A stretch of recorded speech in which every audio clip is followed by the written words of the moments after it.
Okay. We are live right now. Okay. So I usually wait until people come, but we can start right now. So um I have so many questions. Um Okay. um so um so introduce yourself, to the audience, like what do you do and so forth. Uh, I'm gonna take my headphones off. Sure. That work? That better? Yeah, Okay, cool. I think it was the I can still headphones. hear you. Okay. I was just having some feedback stuff, so I was thinking, uh, But let me make sure before you do that. Let me just make sure because sometimes my YouTube just likes to cut out. I don't know okay. why it does that. So I just want to make sure that we're live so people can actually see us. That's what I always do. I totally forgot that step. Oh yeah, we're going in.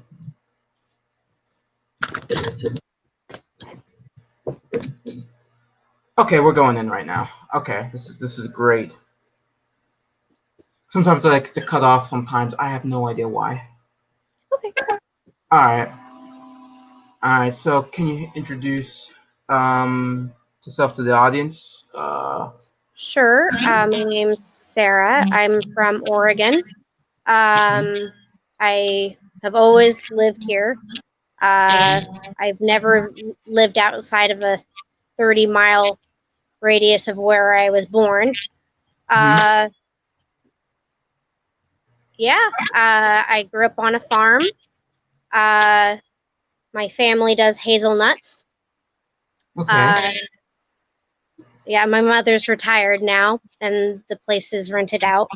Uh, but yeah, and then what I do for a living is I take care of folks with developmental disabilities, and Great. then that's what I do. I don't have kids. I'm married, Oh, uh, okay. and I have pets. So Yeah, yeah.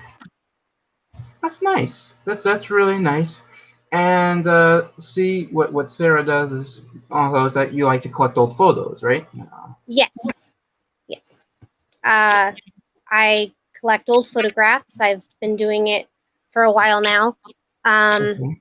and I've collected a lot. So Mhm. then I started to share with people uh, and researching them uh, because, well, we don't go out anymore. Right, so right, yeah. and it's really been something I've started to really enjoy, and I enjoy sharing it, and people seem to enjoy it, so Right. that's nice.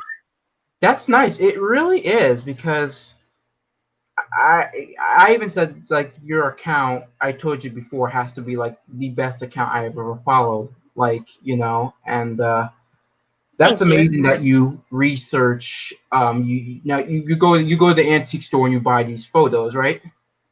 Yeah. And it's amazing how you research this a lot of the people in these photos and you tell them their stories, and to me I find that very amazing. How you do that, like what sources do you use to, like, how do Um, you. so I try to date the photograph. If there's a photographer, I try to research that first. And so Mhm. then that gives you kind of like a guesstimate of when they were in that location. Because so many times, like cabinet cards and stuff have where they were located. And Right. so it starts off there. And then if that's even available, because like later photographs, it's not It's as not really. common. Right. Um, um, and so that's why I have a lot of older photos. Yeah, I've Because noticed you had a lot of older photos in your collection than like later ones. yeah, I was gonna try to share some vintage ones today. Like I could consider like vintage ones like when people could still be alive from them. You Yeah, know, like, like yeah. it's possible that they're still alive. Oh like yeah. and then like antique, I'd be like they're most likely they're most likely gone. Right. It's antique. Yeah. Yeah. Um, I'm sorry, I got sidetracked. What was the where did I get the information? So like Ancestry and then familysearch.com. I just recently started using that one, and I actually got a piece of information that wasn't on Ancestry on the other one, so that actually gave me a broader net of where I got my information. And then they often link to other things like newspaper.com. Newspaper. Okay. And then which you can get an added on subscription to Ancestry, and I pay about like $45-$60 a month for that. Wow. Okay. So it is kind of expensive. Right. Yeah. But I mean, it's kind of what I do. Like that's like my hobby. That's your So, hobby. That's what you yeah, do. that's pretty much what I do with my time. I'm like very like grandmotherly, and I'm not even 30. So it's just I listen to old music, and like Me I too. listen to modern stuff too. But Okay. I I usually when I'm doing this, I put on older music and then I research. And then you It's fun. research. That's Yeah. good. You like all the music, and then you research, because that's really amazing. I mean, I got a bunch of old photos myself. I mean, I right now I'm starting with my family side. You know, with my grandfather's second wife, and she was born and raised, actually lived for the rest of her life in her town. So I went to the library doing some research, and just learning about her family is just so interesting. You know. Her father's from Austria and her mother was from New York. And hold on, okay, I thought that was my grandma for a sec. Um, her father's from Austria and her mother's from New York, and just for that coming here and just living for the band the rest of their life. And her father was a real estate and insurance guy, so it's just so interesting, how we get a lot of like old forgotten pictures and we tell their stories, and their stories are available of other people, and you just shout them out. That's pretty amazing. That's what I like about your account. Well, I mean, that's kind of who we are, right? Yeah, We're not the Bill Clintons. We're not like right, yeah, we're just we're not the Billie Holidays. It's just like we're just just us. people. It's just us. Yeah, and like I'm like that's who most people are, and we get forgotten. And I don't. I mean, most people are just normal. I am. It's like it pretty much is. I mean, I've read a lot of stories, what you put in there on your Instagram, and it's pretty amazing how you tell these people's stories. And I'm gonna show the audience here about your account. I'm gonna share the screen Okay. and see what you do. I really like the World War I guy that you posted. I don't know what it is about that era, but I just am drawn to it. What, Like like the it's one of those 1910s? ones that I'm just like that war was just so awful. Like Yeah, pretty like much. it's If you look, just so trench warfare, like in yeah, the mud and with like disease. Like so disease, many people died of disease than actually of like being hit with a bullet. Like right? it was awful. It really was. I mean, if you just look how it worked and how warfare worked, especially in the Western Front, of like how it just only pushed up 1 mile, it didn't really do any progress, No, it was for and nothing. it It's was because really for some nothing. rich dude got shot. It's because some rich Exactly. dude got Rich did shot. get shot, and That's the only reason that whole thing started. And it could yes, have just been resolved with hanging the guy who did it. yes, Done. that's done. And then all it break out into a war. That's just like, oh boy, it's like it's crazy. Yeah, and the after effects for the men, like the gas and like all that, like they couldn't have babies, they couldn't breathe, I like know, and right? Like their immune systems were compromised. It was awful. it was And like awful, right? and then the trauma, all the PTSD caused from that, and then Oh yeah, the definitely, abuse caused to their families that ripples generations. It's exactly. awful. War is awful, Just and it's all for imagine. rich people. It's all for rich people. I know, like just imagine you're a soldier in the Western Front in 1917 and or 16, and you're just hearing nothing but shells all day long. Mm-hmm. That can like literally mess up your mind. I I mean, would like shake. really, I you would know? shake too. Yeah, just all, and it goes on for all day, sometimes even like 24 hours a day. Just shells nonstop. So it's war is it's pretty bad, folks. So we're gonna share your screen to share the screen here and just show your account. Okay. Sorry, that was kind of a downer, but I mean, sometimes things are. Oh yeah, It's the truth. it's Like the the truth. truth. Like It really you got is. to be honest about things. Okay, so we got right here. So this is Sarah's Instagram, folks, and this is her photo collection.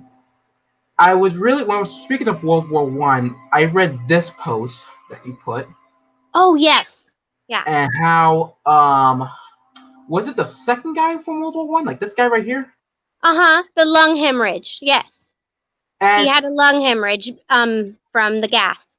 from the gas, I felt so bad for this dude after when I read that because He had an 8-year-old son. It was tragic, yes.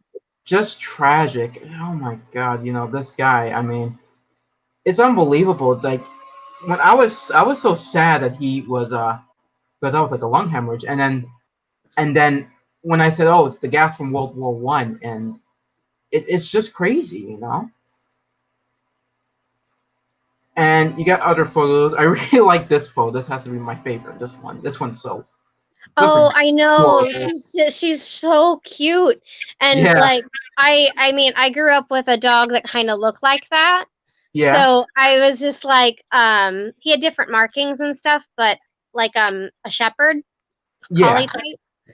Um so and I just was like, "Oh, that feels like childhood and that like Right. she's just and she's so beautiful." So beautiful. Oh yeah. Like it's so cute. I really love that one. And this picture it really got into it. I really like this picture too. This picture that you post recently. This guy. Oh, yeah, I like that. It's like right when he's about to like interlace fingers with her. Isn't Yeah, that great? that's just great. I really love that picture, to be honest. I think it's probably from the 60s or the 50s, but I'm really not sure, so You I really didn't really give him say. a If I'm right. really not sure, I'm not gonna say.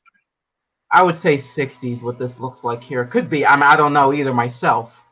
So I It's did a like the very classic RCC. tux, and I tried looking up clothing that kind of look like that, and then Right. and it seems to be something that Han women wear, but it's something that's very classic, and they Hmm. wear it so often that it's like, Right. well, It's like okay, it's just traditional dress. it's pretty much a traditional dress, right? So I'm just like, okay, I don't know what the thing was. I thought it might be a wedding photo because I don't know what the color of the dress is, and Right. the but she has a clutch purse, so I'm just really not sure what the engagement they were at was. That maybe they were at a fancy auction or something. Who knows? Who knows? Yeah. But like I said, they do tell a story though. All of these pictures do. You know? Even though they all do tell a story. I haven't read one of these yet. Um Oh yeah, I think those are Katie's friends, but these are um most right here, right? These two or yeah, like I think that I found these photos together. So I try to keep the photos I find together so I actually remember where I got them. And so I try to that gives me further information when I try to research them later. okay, okay. That's what you do with them. Okay, that's good. I try to organize. I Organized do. with it, right? Yeah, no, that's pretty good. That's pretty good. Okay, we got 3 people watching. That's really good. Well, So because if people want to get into this, they can. I it's a mean, really good hobby. I mean, I'm really new to it myself. I only got like a couple pictures myself. Sorry, they don't have names on them. I mean, there's one that have a name on it, but I couldn't really make it out. Somebody gave me that as a gift, and I'm starting to get into hobby. But this is an amazing hobby. It really is. oh, it's fun. I kind of did this before everything went down in March, but I mean, uh, I I started doing it more after. I can see. Yeah, I mean, it's pretty good. Her dress is pretty. This woman right here. Oh yeah, she's from Leavenworth, Kansas, or at least it was taken there, Yeah, and I think it's from the 1880s. put 1881 here. Yeah, I mean, look at the dress. Yeah. So it's a very interesting picture. So make sure to go follow her, ladies and gentlemen. Really, really good Ooh. account. And like I said, I do the same with at least with my family. Um, I have a lot my from my family family don't I really, haven't shared. huh? I have a lot from my family I haven't shared. I usually just share ones for the most part that I just find.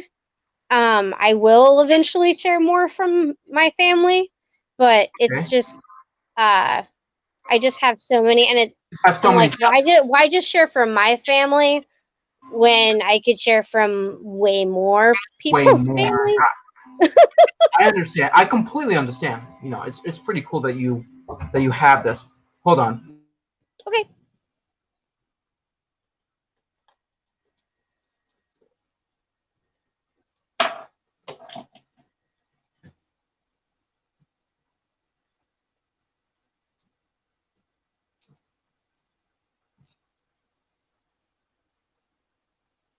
Apologies. It's okay. So what I was trying to say? Oh yeah, well my family.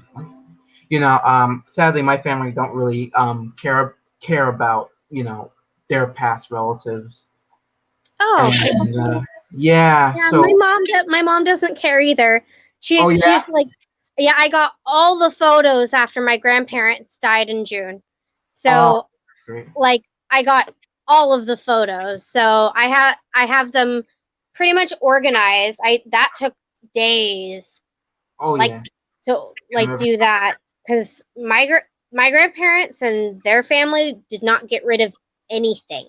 oh yeah. My They're grandfather did not give it anything either. right. I think that's a great. I think it's a Great Depression era thing. They get Oh, like I they think have that's to it hold too. on to Yeah, it you because have you to hold might on. not have it in the future. Yeah, that's a great depression. Yeah, if you think about it, yeah, because my grandfather was born in 1926 and he grew up in the Great Depression. So, Oh yeah, he uh, was an adult during the Depression. My grandparents were children, my grandpa and was children either. Yeah, my grandmother remembers eating a horse. yeah, So I mean, like rough, right? Like yeah, like that's not rough something days. you usually eat. Right. It's really not. Mm-hmm. My Desperate. grandfather, he was in New York City. You know, Oh, so he was in New York City. He became his family was really poor. Um, he lived in only an apartment. Um, Actually, an apartment with his two sisters and his two brothers. Um, I think if you've seen my post with chapter one, that I was going to talk about his life more in detail. Because I have so much stories about him. I really can't really put them in. I'm gonna try to put them not in one. I can't put them in one post. That's what I'm trying to say. I can't put them in one post, so I'm doing it in chapters. So I talked about his childhood. Matter of fact, I'm gonna share screen right now, and this is what I was talking about. This post right here. Um, I posted his mother, his father, and where they lived at, and these buildings right here. This is where they lived at the time, right next to the bridge. right next to the bridge, like right here. Has to be like this building right here. at least because I looked up on Google Maps. All of these buildings don't exist. Right here, now it's a Oh, parking lot. oh, it's a parking lot now. Okay. Yeah, most of these buildings, I guess, most of the apartments they were knocked down. I would say in the 80s. Oh, yeah, it's so sad. Like, my dad tore down this house, like, that was apparently it was falling apart. But for me, like, being such a like history nerd and I love all the old buildings on the farm, like, oh, why did you tear that down? It would have been beautiful to just like see because I like Right, dilapidated places a little bit, you know? They have history to them, I know they do. I mean, I really wish his apartment was there. I would like to right? see. Like, I'm guessing this has no, that's not the block. Like, you see, this is the Williamsburg Bridge right here, and it has to be at least one of these buildings here. At least one of these buildings he stayed at. And I'm trying to get like 20s and 30s shots of them. That's Times Square. Most of it's Times Square, but that shot right there, the one that I showed you near the bridge, he must have lived one of these buildings right here, and he lived them with his two brothers and two sisters, and in 34 he wanted to do woodworking, and this is a job that he would do in the rest of his life, and he saw two construction men working on a construction site um, doing it. So he was like, "Oh, I want to do this." You know what I mean? Mm-hmm. So he decided. Now his eighth grade teacher was really rich. She was super rich, and he told me that. And this is from what I know about him. This is what he told me. So I'm doing everything what he told me. To get into a complete story. Um, she even like sometimes she would even pull up with her big fancy Lincoln, with in the school grounds, Oh, wow. and she my grandfather remember asking her. Her name was Dorothy Kennedy, and he asked her, "Hey, can you get me tools?" Because obviously his family was poor, he couldn't afford it, And the next day, she got him tools. Oh, nice. And since then, he started working. He wanted him and his friends to make 80 salt and paper shakers, and they're wooden salt and paper shakers. And he sold it to people out in the street, and he made a lot of money off of it. And this guy was only 8 years old. Wow. Um, so he was making a lot of money off of it, and he did have a couple of side jobs I did put. That his father owned a bakery, which was opened since 1916. Um, and then it closed down recently. Somebody else owned it, but he helped out his father at his bakery, and he was a lookout kid for the Jewish mafia. Okay, he Ooh. was a lookout kid for the Jewish mafia, but when he like it wasn't maybe what he told me. I'm gonna put more that in detail, but when he told me that he even knew New York City cop cars at that time was green and no, yeah, green and black. So he already knew that, and he even knew undercover cars as well, what they would even look like. So, and the color of like the cars that the Jewish mobs are at war with. So he knew. But when he first saw murder, which I'm gonna put what happened there, um, he never worked with them again. So, but the guy was making a lot of money at the age of 8. So, that's Wow. especially working. That's his favorite thing to do. I mean, I mean, people forget that child labor laws didn't used to be a thing. be a thing, Like, right? I mean, Yeah, and I remember being a kid and being smarter than people like anticipated. So, I mean, yeah. I I I worked from the time I was 12. Hmm. So, I when people are like, "Oh, I won't work," I'm just like, "Well, but why? I've been doing it since I was 12. Like, Right. you didn't have to work when you were 12? Like, come on." Like, Yeah. I mean, I I don't know. That was me, but I was on a farm, so you had to participate in that. That's not right. you have to produce. If you don't Right. produce, you don't make money. You don't make money. Right. And Well, that's for a whole year. You know what I yeah, mean? You only have one payday when you pretty much. produce your crop, and that's it. That is all the money you get in that year. Yeah. I mean, if you think about it, yeah. And sometimes the crop ain't good. That makes it worse. Yeah, because That makes sometimes it you just really have worse. to, yeah, you have to save money because if you don't save money, then, well, you don't have any money all year. Yeah, that's what my grandfather does too.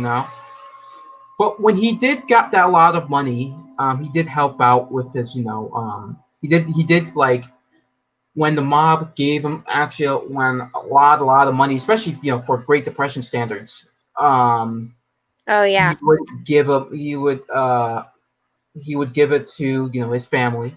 His mom, his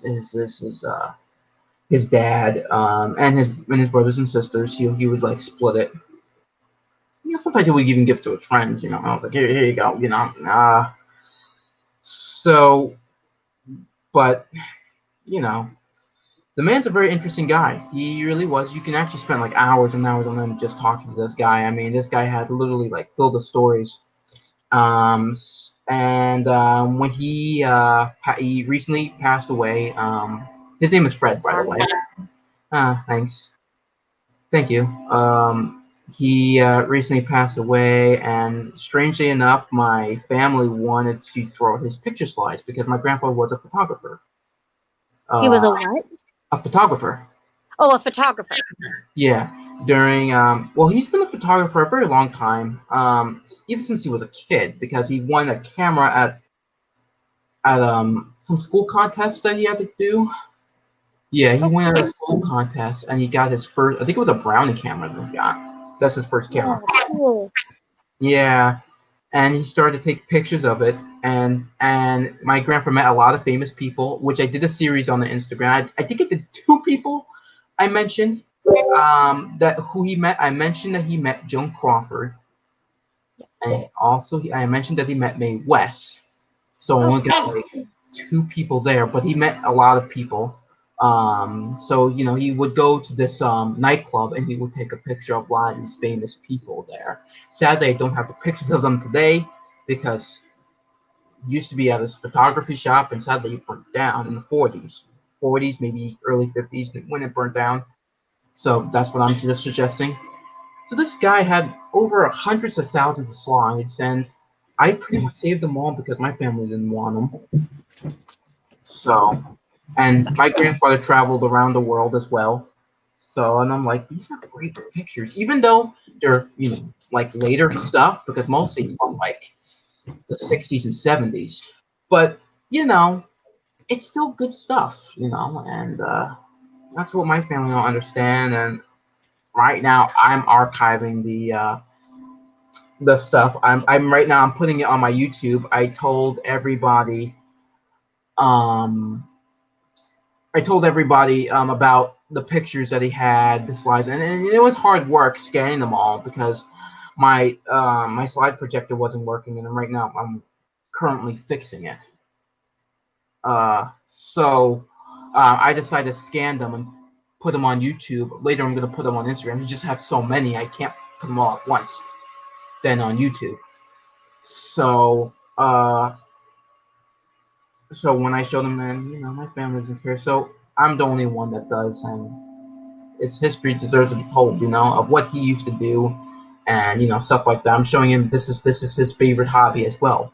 His favorite hobby was photography. He liked going around the world and taking pictures.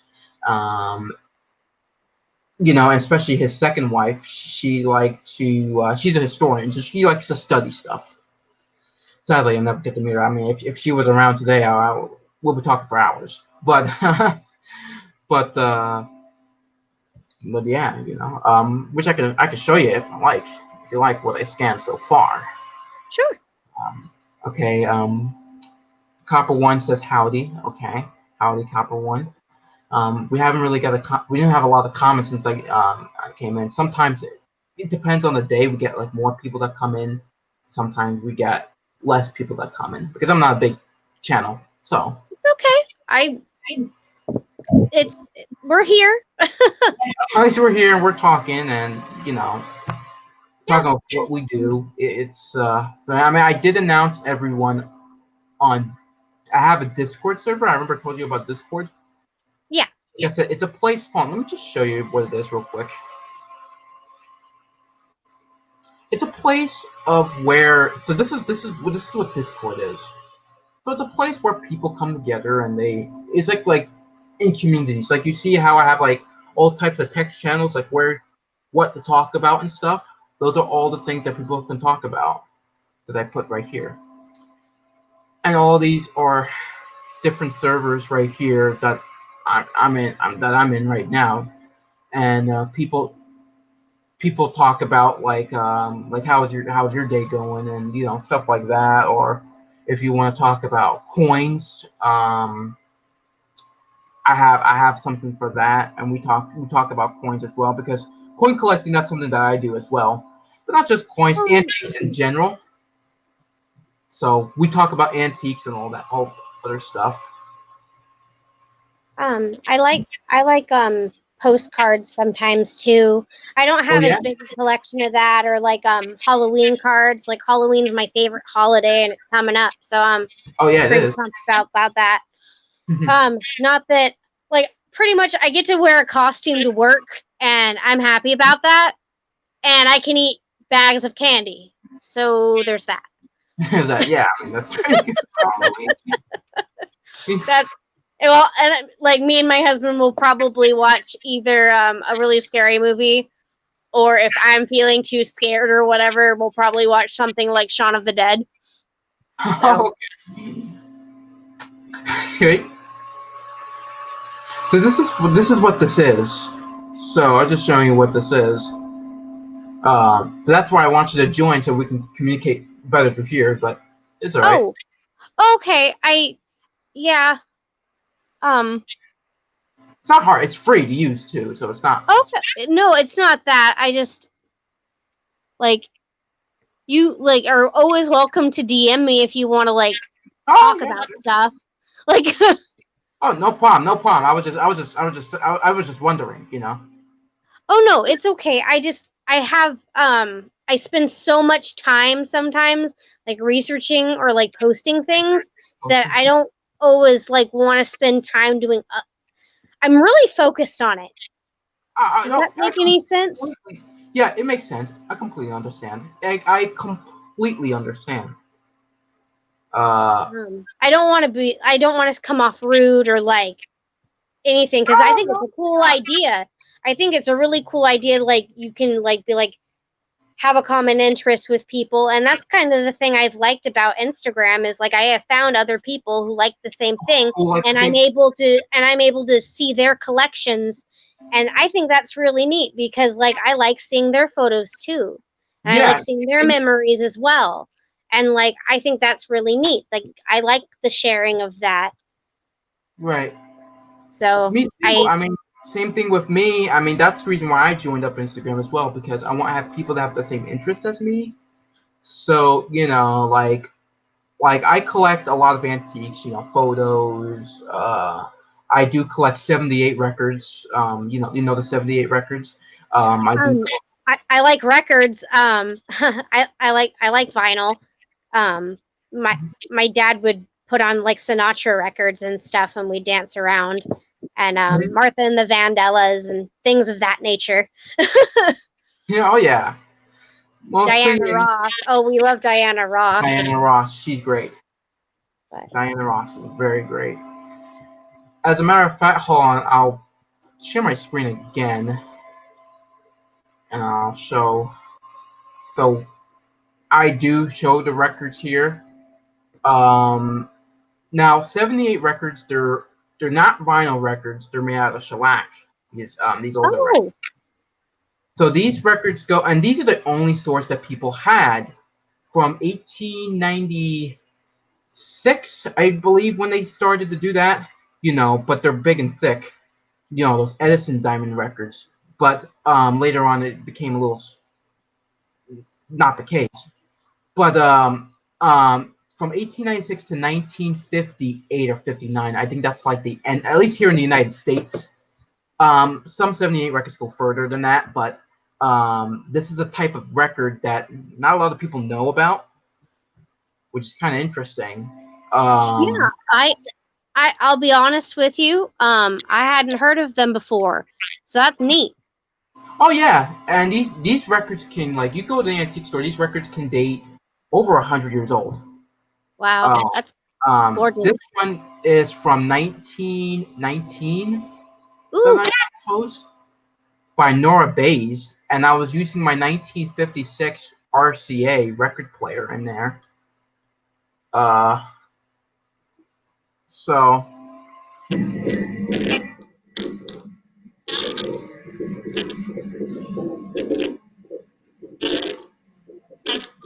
that's it. Um, Really, really good song too, and it was in good condition too. It's 100-year-old. It's a 101-year-old record. It's still good, and you could tell a difference between a vinyl 33 and a 78 because 78s they're more heavier, a little heavier because it's made of shellac, and vinyl is a little lighter.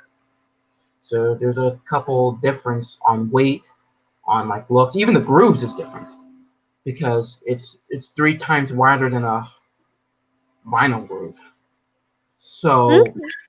Well, so maybe if I find some on a good deal, if I'm out and about at like an estate sale or something, yeah, maybe I'll send them your way. sure. Okay, because I don't have a problem doing that. Like if I find something on a good deal and you collect it, why not? Okay, why not? Yeah, I mean, see, the first start when I was collecting, it was with newspapers and magazines. That's when I first started collecting. I was 8 years old, and I remember going in art class that these poor National Geographics, I should have saved them. Um, these National Geographics that my art teacher had, right? They were from, I would say, the 20s, 30s, 40s, and 50s, maybe even early 60s. I think the latest one I can remember was 75. I think that's the latest one. Yeah, I think it was 75. Even though back then I read National Geographics, I had mostly a modern collection because my grandpa got a subscription. He reads them myself, and then when he's done, he used to pass it to me, and I would read them, and I would put them in back on my I'll put it back on my bookshelf. Um, and I had at least maybe some 80s, even 90s National Geographics in there as well. And I did read them, but I never knew it existed so long ago. That's when I figured out it existed long ago because they've been around since 1888. Mm-hmm. How long they were. So we had an art project. We were cutting them up, and I was like, I was just cringing so hard. I'm like, why we're doing this?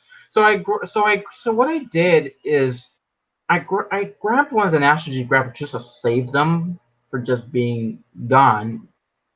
So I grabbed a couple, and I think I still have them to this day. I just gotta look for them. And I read them, and I was like, wow, this is pretty interesting. This is a time machine for me because I liked history. Even back then, I liked history. So this was a time machine for me. It really was. So I decided to order more of them. And my first issue that I ordered was a National Geographic from 1946. I still have it too. And the advertisements are the best part in my opinion. I love old vintage ads. The stories that the people put out, this was very interesting. So I collected more and more and more and more since I was a kid until I decided to get interested in more magazines like Life magazines, Collier's, Ladies Home Journal, all of that good stuff.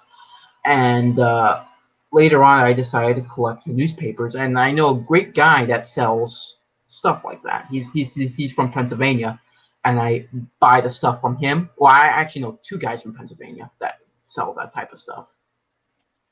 So one is from where the Amish people are at, and the one is up north in Pennsylvania, where near upstate New York is. So I order those newspapers from those guys, and oh man, it gives you really that. It's nice to see something when the day when it was recorded, Yeah, you that's know, neat. because that's telling the When it's report. current. Yeah, when it was current, right, Yeah. and that's really nice. And matter of fact, I'm even planning. I mean, Instagram, I'm already doing that. I have a couple of newspaper articles I put up, um, that I copied from my newspaper collection. Um, so I remember copying. I think it was about the one prohibition article. I forgot how many that they got, but it was from the prohibition from 1922. See, here in New Jersey, where I'm from, we cracked on Okay. it very hard. Yeah, especially in Atlantic City, we cracked down very, very, very hard. So we were very strict on that. So I don't remember how many people got arrested, but it was pretty interesting to know from like their point of view from the paper. That was pretty awesome. So I decided doing the channel. It's called History and Bite Newspapers, and I read the newspapers articles from there to get like a good understanding of what people thought about that event and thought about it because it's very interesting to be honest. Just hearing from their point of their perspective because I got a friend that does that. I got a friend That's that neat. does that, and he does World War II and mostly World War II, but he does it like every day. So right now he's up to like July 14th of 1940. So he goes to Well, like I'm sure it's easier to find things from 1940 than it is to find later things too. I would imagine. oh yeah, Um, just because things get damaged by water. It was really sad because I saved photos from my family's farm that were left in an outbuilding in old trunks, like old steamer trunks. But yeah, over time, to be honest, it was really gross, and I had to salvage things um, because rodents and wet over right. time. Uh, but I mean, I saved more than half of them, but it was something that I had to do. My grandparents didn't seem to care. And so Right, I'm just like, well, let's salvage what I can. And a lot of it was able to be salvaged, but I mean, there was at least like 7 tintypes that were so rusted away that there's nothing but rust. there's butt rust. Right, Yeah. So I'm like, the image is just gone. just gone. Right. So that's the thing. I mean, I could see why. I mean, I found it strange when my grandma wanted to throw them out. I just really found it strange. I mean, the Maybe there slide was pain there. probably. I mean, this is a time before my grandmother that I'm currently living right now. This is before when they got married. When they got married, so it's him, my second wife. See, my grandfather was married 3 times. So this was all of this was his second wife, and I do have his second wife stuff before she married my grandfather. So that's where I got most of the information of her family from because good thing she wrote down of who was on the slides. Some of the I've names that noticed I've noticed that ladies are better about documenting on the photos than the gentlemen are. are Um, very true. I have noticed that. My Yeah, my great grandmother was very good, and she luckily was for my grandfather, who was by far my favorite relative. Like I love my grandpa. He was very different from me as far as politically and things of that nature, but right, I love that man. Oh my God, I love that man. Um, he was the best person I think I've. He was all about duty and honor and honor, integrity, integrity. and That's and beautiful. he was a teacher and a military guy, and he cared about Um, kids. cared about. That's a very nice person. He You was know, one.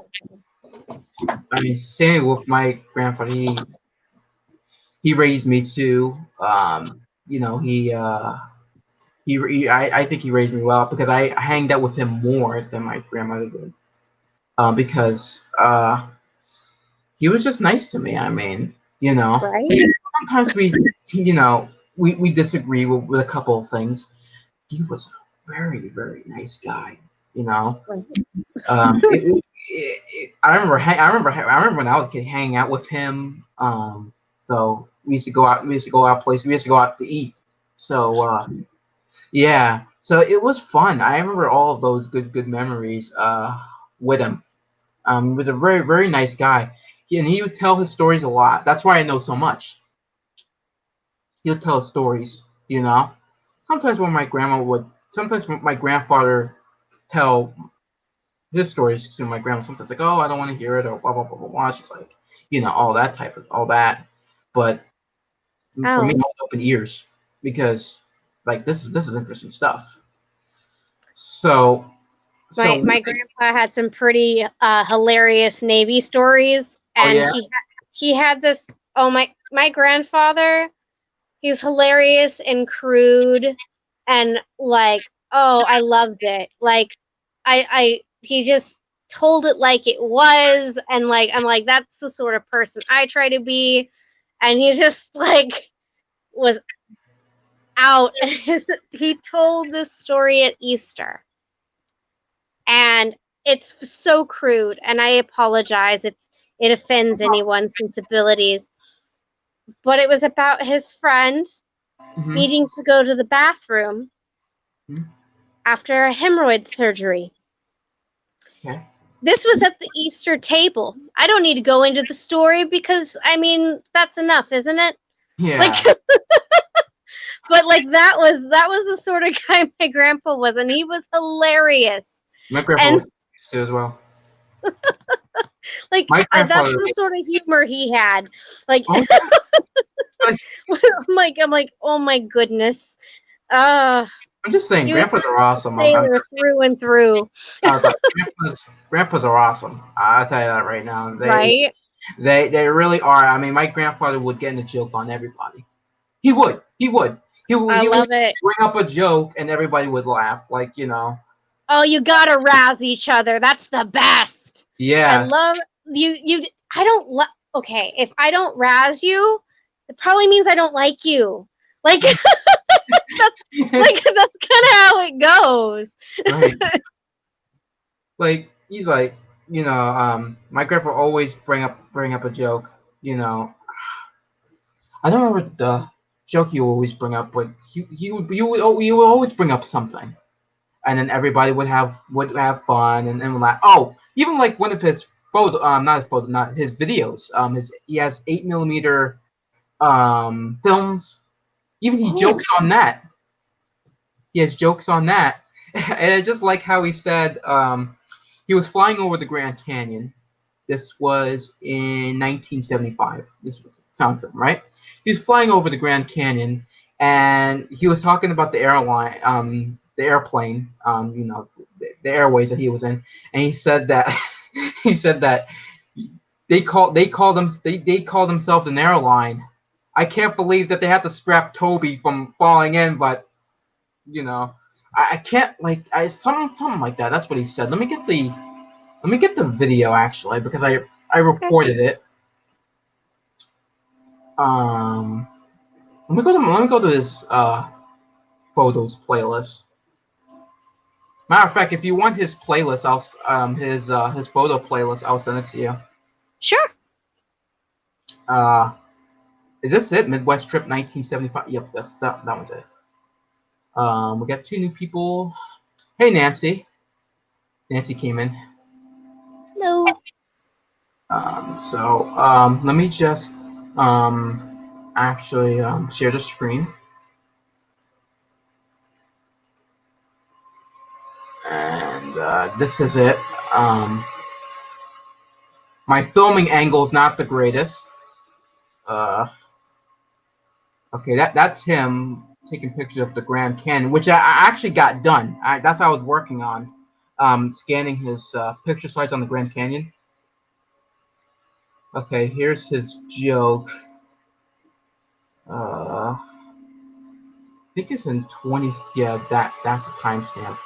That's him filming Las Vegas. He was there as well.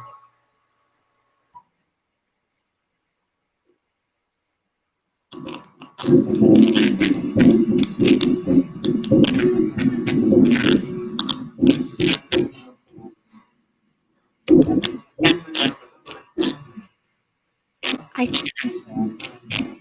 The audio's kind of breaking up.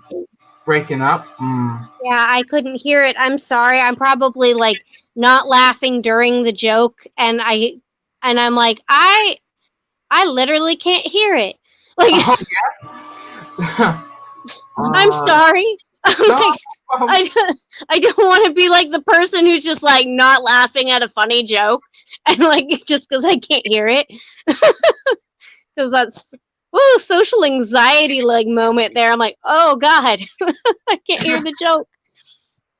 Let me see if I can play it again. If not, I'll just send you it later on, like after the stream. I could just do Okay, that. no problem. I'm sorry about that. No, no problem.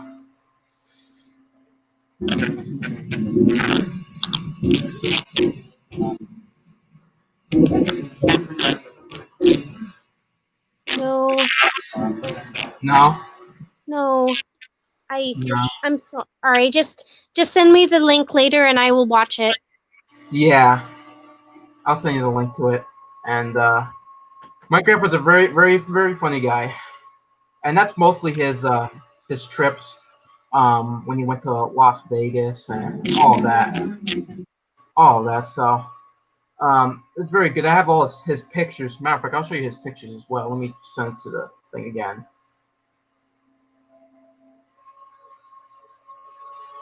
Chips, can you not? Sorry. What happened? I have cats, and cats do things that they shouldn't because they're cats. Right. So I mean,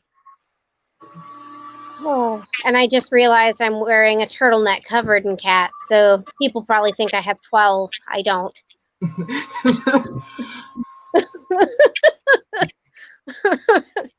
I probably have a higher number than what some people deem acceptable, but I don't have like 12.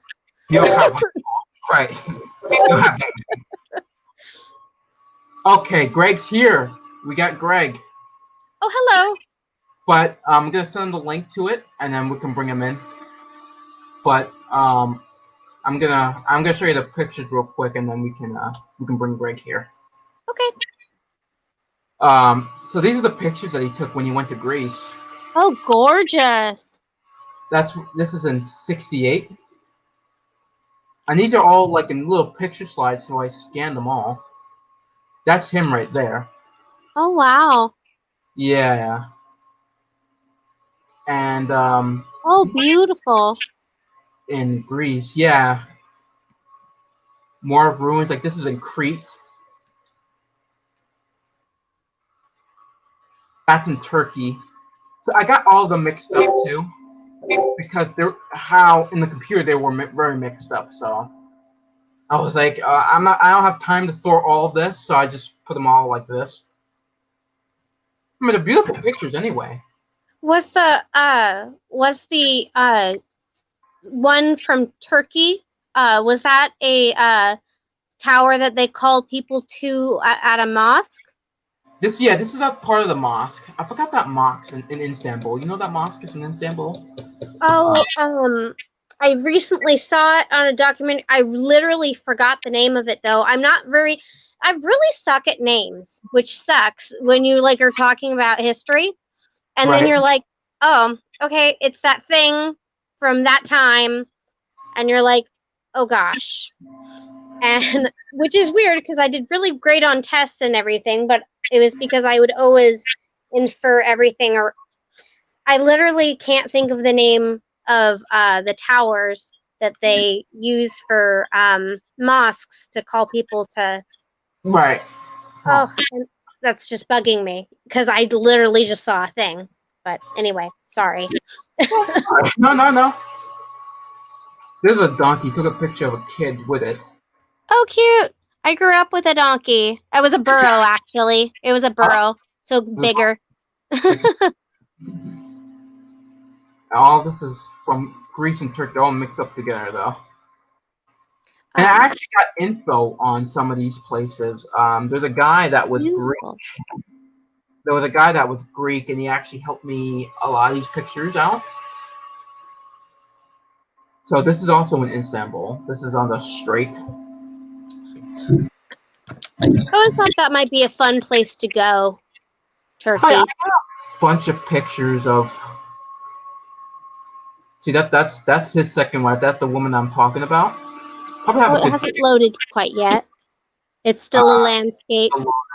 still lands. Mostly it's like a lot of landscape because like I said, my grandfather would take pictures of everything. So that's her right there. Oh! Oh, that's not a real one. Okay. I thought that was a sheep. No. Which I was just like, that's funny because the burrow that we had guarded the sheep from predators. So that is. So I was just like, oh, that's funny that there's now a sheep, but that's not a sheep. I wish I could see her face a little bit A clearer. little bit more. Matter of fact, I have a picture when she was younger in the 50s. Oh, So I'd love to see that. that. So yeah, close up. Yeah. These are her parents. Sadly, that's why this faded away though. That's Toby's parents. Um, Matter I of like fact, his bow tie. speaking of that, that's his name is Frank. His name is Frank. That's her dad, and her mom. Believe it or not, it's Sarah. Oh, yeah, it's a very common name. I think it just dropped out of the top 10 popularity like in 2000. So it's been popular for like I think over 100 years now. Yeah, it really is. If you think about it, yeah. They were gonna name me Jessica, but my dad said that was too common, so they went with Sarah instead. That's literally the story. He wanted to name me Gertrude, which I would have I I would have been fatter. Let's be real. If my name was Gertrude, I would Right. have gotten teased. I would have gotten teased a lot more. A lot, right. I already got teased enough for other things, so like I didn't need that on top of that. Right. I can see that. This is her. That's her. This is a. Oh, she's gorgeous. Look at you. Oh, I love her. I love her fashion. I really Is that during the 30s or This is is that the during 50s. the 50s? Okay. I was like the shoulders aren't like big enough to be the 40s The for that 40s, right? dress. Yeah, they just had shoulder pads for days and then they brought them back during the 1980s. So. Oh yeah, right, yeah. That's like, how I try to keep up on the fashion and stuff for different eras. For different eras. Yeah, it kind of helps you to date them. Yeah, exactly. That's literally like I watched a few videos on YouTube. Sadly, I forget the lady who did them, so I can't reference, which is obnoxious because I would like to. Right. But she went over like dating things by looking at the fashions and looking at the type of paper that they're printed on, and kind of putting, all the information you do have together. And so those are the tips I use to try to date photos, along with photographers. I mean, yeah, most of this is 50. I mean, she wrote, like, I put 52 in 1960 because that's the range, because the back of the slides have years on them. So I know, like, what's what. She's beautiful. I love, and I love that soft, like robin's egg blue she's wearing. Oh, yeah. Lovely. Wait. I think I have another picture of her, too, when she's holding a statue that I don't think she made, but she just come across of it. This one right here. Yeah. That's very feminine. Feminine. Oh my goodness. I can't speak. I'm sorry. Feminine. Feminine. Yes. And I love her pearls, and I love the tulle around her throat. Gorgeous. Yeah. See if I can find more. These are her friends in Washington, D.C. Oh, nice. So in the Capitol. I've been there. That's actually someplace I've actually been. Yeah, I actually worked like 2 full summers and I Hmm. saved enough money, which was $2,000. I didn't spend any of the money. I collected pop cans all year for deposit, and I got to go on a trip with some people in the school that did the same sort of thing, and fundraising kind of stuff. And then I got to go to Washington D.C. and New York, and we stopped in an afternoon in Philadelphia, um, and we stayed in New Jersey. Oh, where I'm at. Yeah, Okay, that's the Tomb of the Unknown Soldier. I've been there. Been there? Yes, Uh, and yeah. I had one of the most embarrassing moments of my life there. It was awful. I felt so awful and disrespectful, and I'm so not towards the military. And I like my grandpa was in the Navy, and my other grandfather was in Korea, and I'm like no, I love servicemen, Yeah. and women, um, and people who are undecided, so and but I had a cold, and I it was so hot that day, and I am not used to humidity, and Virginia is humid. I'm Very from the Pacific Northwest. It's not the same sort of heat. It's right. cold. I like it here. It's cold. Right. A lot of people like hot places. I don't. But anyway, I agree. my sinuses just let go, and I started sniffing while they were trying to do the changing of the guard when you're supposed to be silent, and Hmm. I'm having snot run down my face, and it was just disgraceful. And I had to run away, and I felt so horrible. And people were glaring at me because I was making noise. Oh boy, Isn't that awful? that's awful. Yeah, I can see. Like, that's Like, a very human moment. yeah, Oh my God. But it was so beautiful, and I felt like I was ruining it. And like that place is such a somber, like, place of sacrifice. Like, I'm, and I just, oh, it was awful. just, I just felt so disrespectful. It was so awful. But it was beautiful too. Arlington Cemetery is actually really, really gorgeous. Let me like I really highly recommend going to Washington D.C. To visit like the Smithsonian's. Oh, so I like haven't been there, but I've heard it's pretty great. I wish I was able to go to different ones, but because I was like 13, I Right, couldn't really I couldn't really go wandering off from my group. right. But I would have liked to go to different Me Smithsonian's too. like than I had. The Um, reason why I didn't go to the Smithsonian too was because I wanted to go, but my family wasn't really interested in history, so it's Oh, that's so hard if you're like not don't have somebody who's willing. yeah, it's really. I mean, I would say like personally, like the only people that I've talked to is it's probably history teachers that I talked to personally. Uh, okay. Um, so um, so that's pretty much it. My friends, I I mean, they're love good. the cat. I love But the that's cat. the family cat. That's her cat. That's always that. I think that no. Yeah, that's a family cat. Yep, that's the family cat. I think Sarah liked cats, so yeah, she was a cat person. So I mean, technically I am, but I love dogs too. yeah, I have I love I have animals. both. I really do. Yeah. They're Okay. great. Would you consider yourself a cat or a dog person? I'm reading the comments here. Oh, What Nancy says. Okay, Nancy says, "How are you? I'm glad you are sharing my grandfather's journey. Always very happy to do it." Here's a comment there. I'm just highlighting there. Always happy to do it. Always.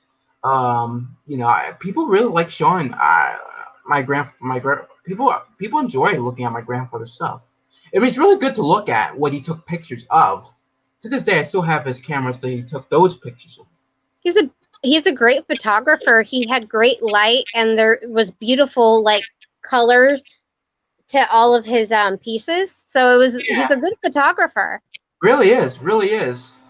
Um, really is. Like some of the pictures really amazed me, because he has pictures of birds too. That's like about to like I think he took a picture of an eagle that's about to fly off. He caught it like that, Was it a bald eagle or nice? They're beautiful. Yeah. You do a wonderful job telling us you're learning. I couldn't. I think she was talking about the. I think she was talking about the 8mm video I showed you. The film that he had. So, Greg is setting up. He's continuing to set up. So he's getting ready. So, he's not here with us right now, but you'll like Greg. He's a really good guy. Greg, what he does, he repairs old clocks. Oh, neat. So he repairs old clocks, mostly Westclox products. Okay. Have you heard of Westclox? I don't know much about clocks. To be honest, I think they're beautiful. I think the pieces are intricate. I think they're delicate. I admire them, but no, I know nothing about clocks. Yeah. Sorry. I like to learn. I watch his videos. I learned them. I watch his videos and see how, and I'll show you his videos. There's also videos. This is Greg. This is his channel, Gregola Productions. And you see how it's like he's repairing all types of clocks on here. And he's from Canada? He's from Canada, yep. Nice. So, even like he has like he repairs any type of era, 50s, 60s clocks. I think mostly he's repairing the later ones, but because they're kind of hard to repair. When you meet him, he will when you meet him, he would be a he would tell you all about it. There we go. Sure. I couldn't think what I was trying to say. So,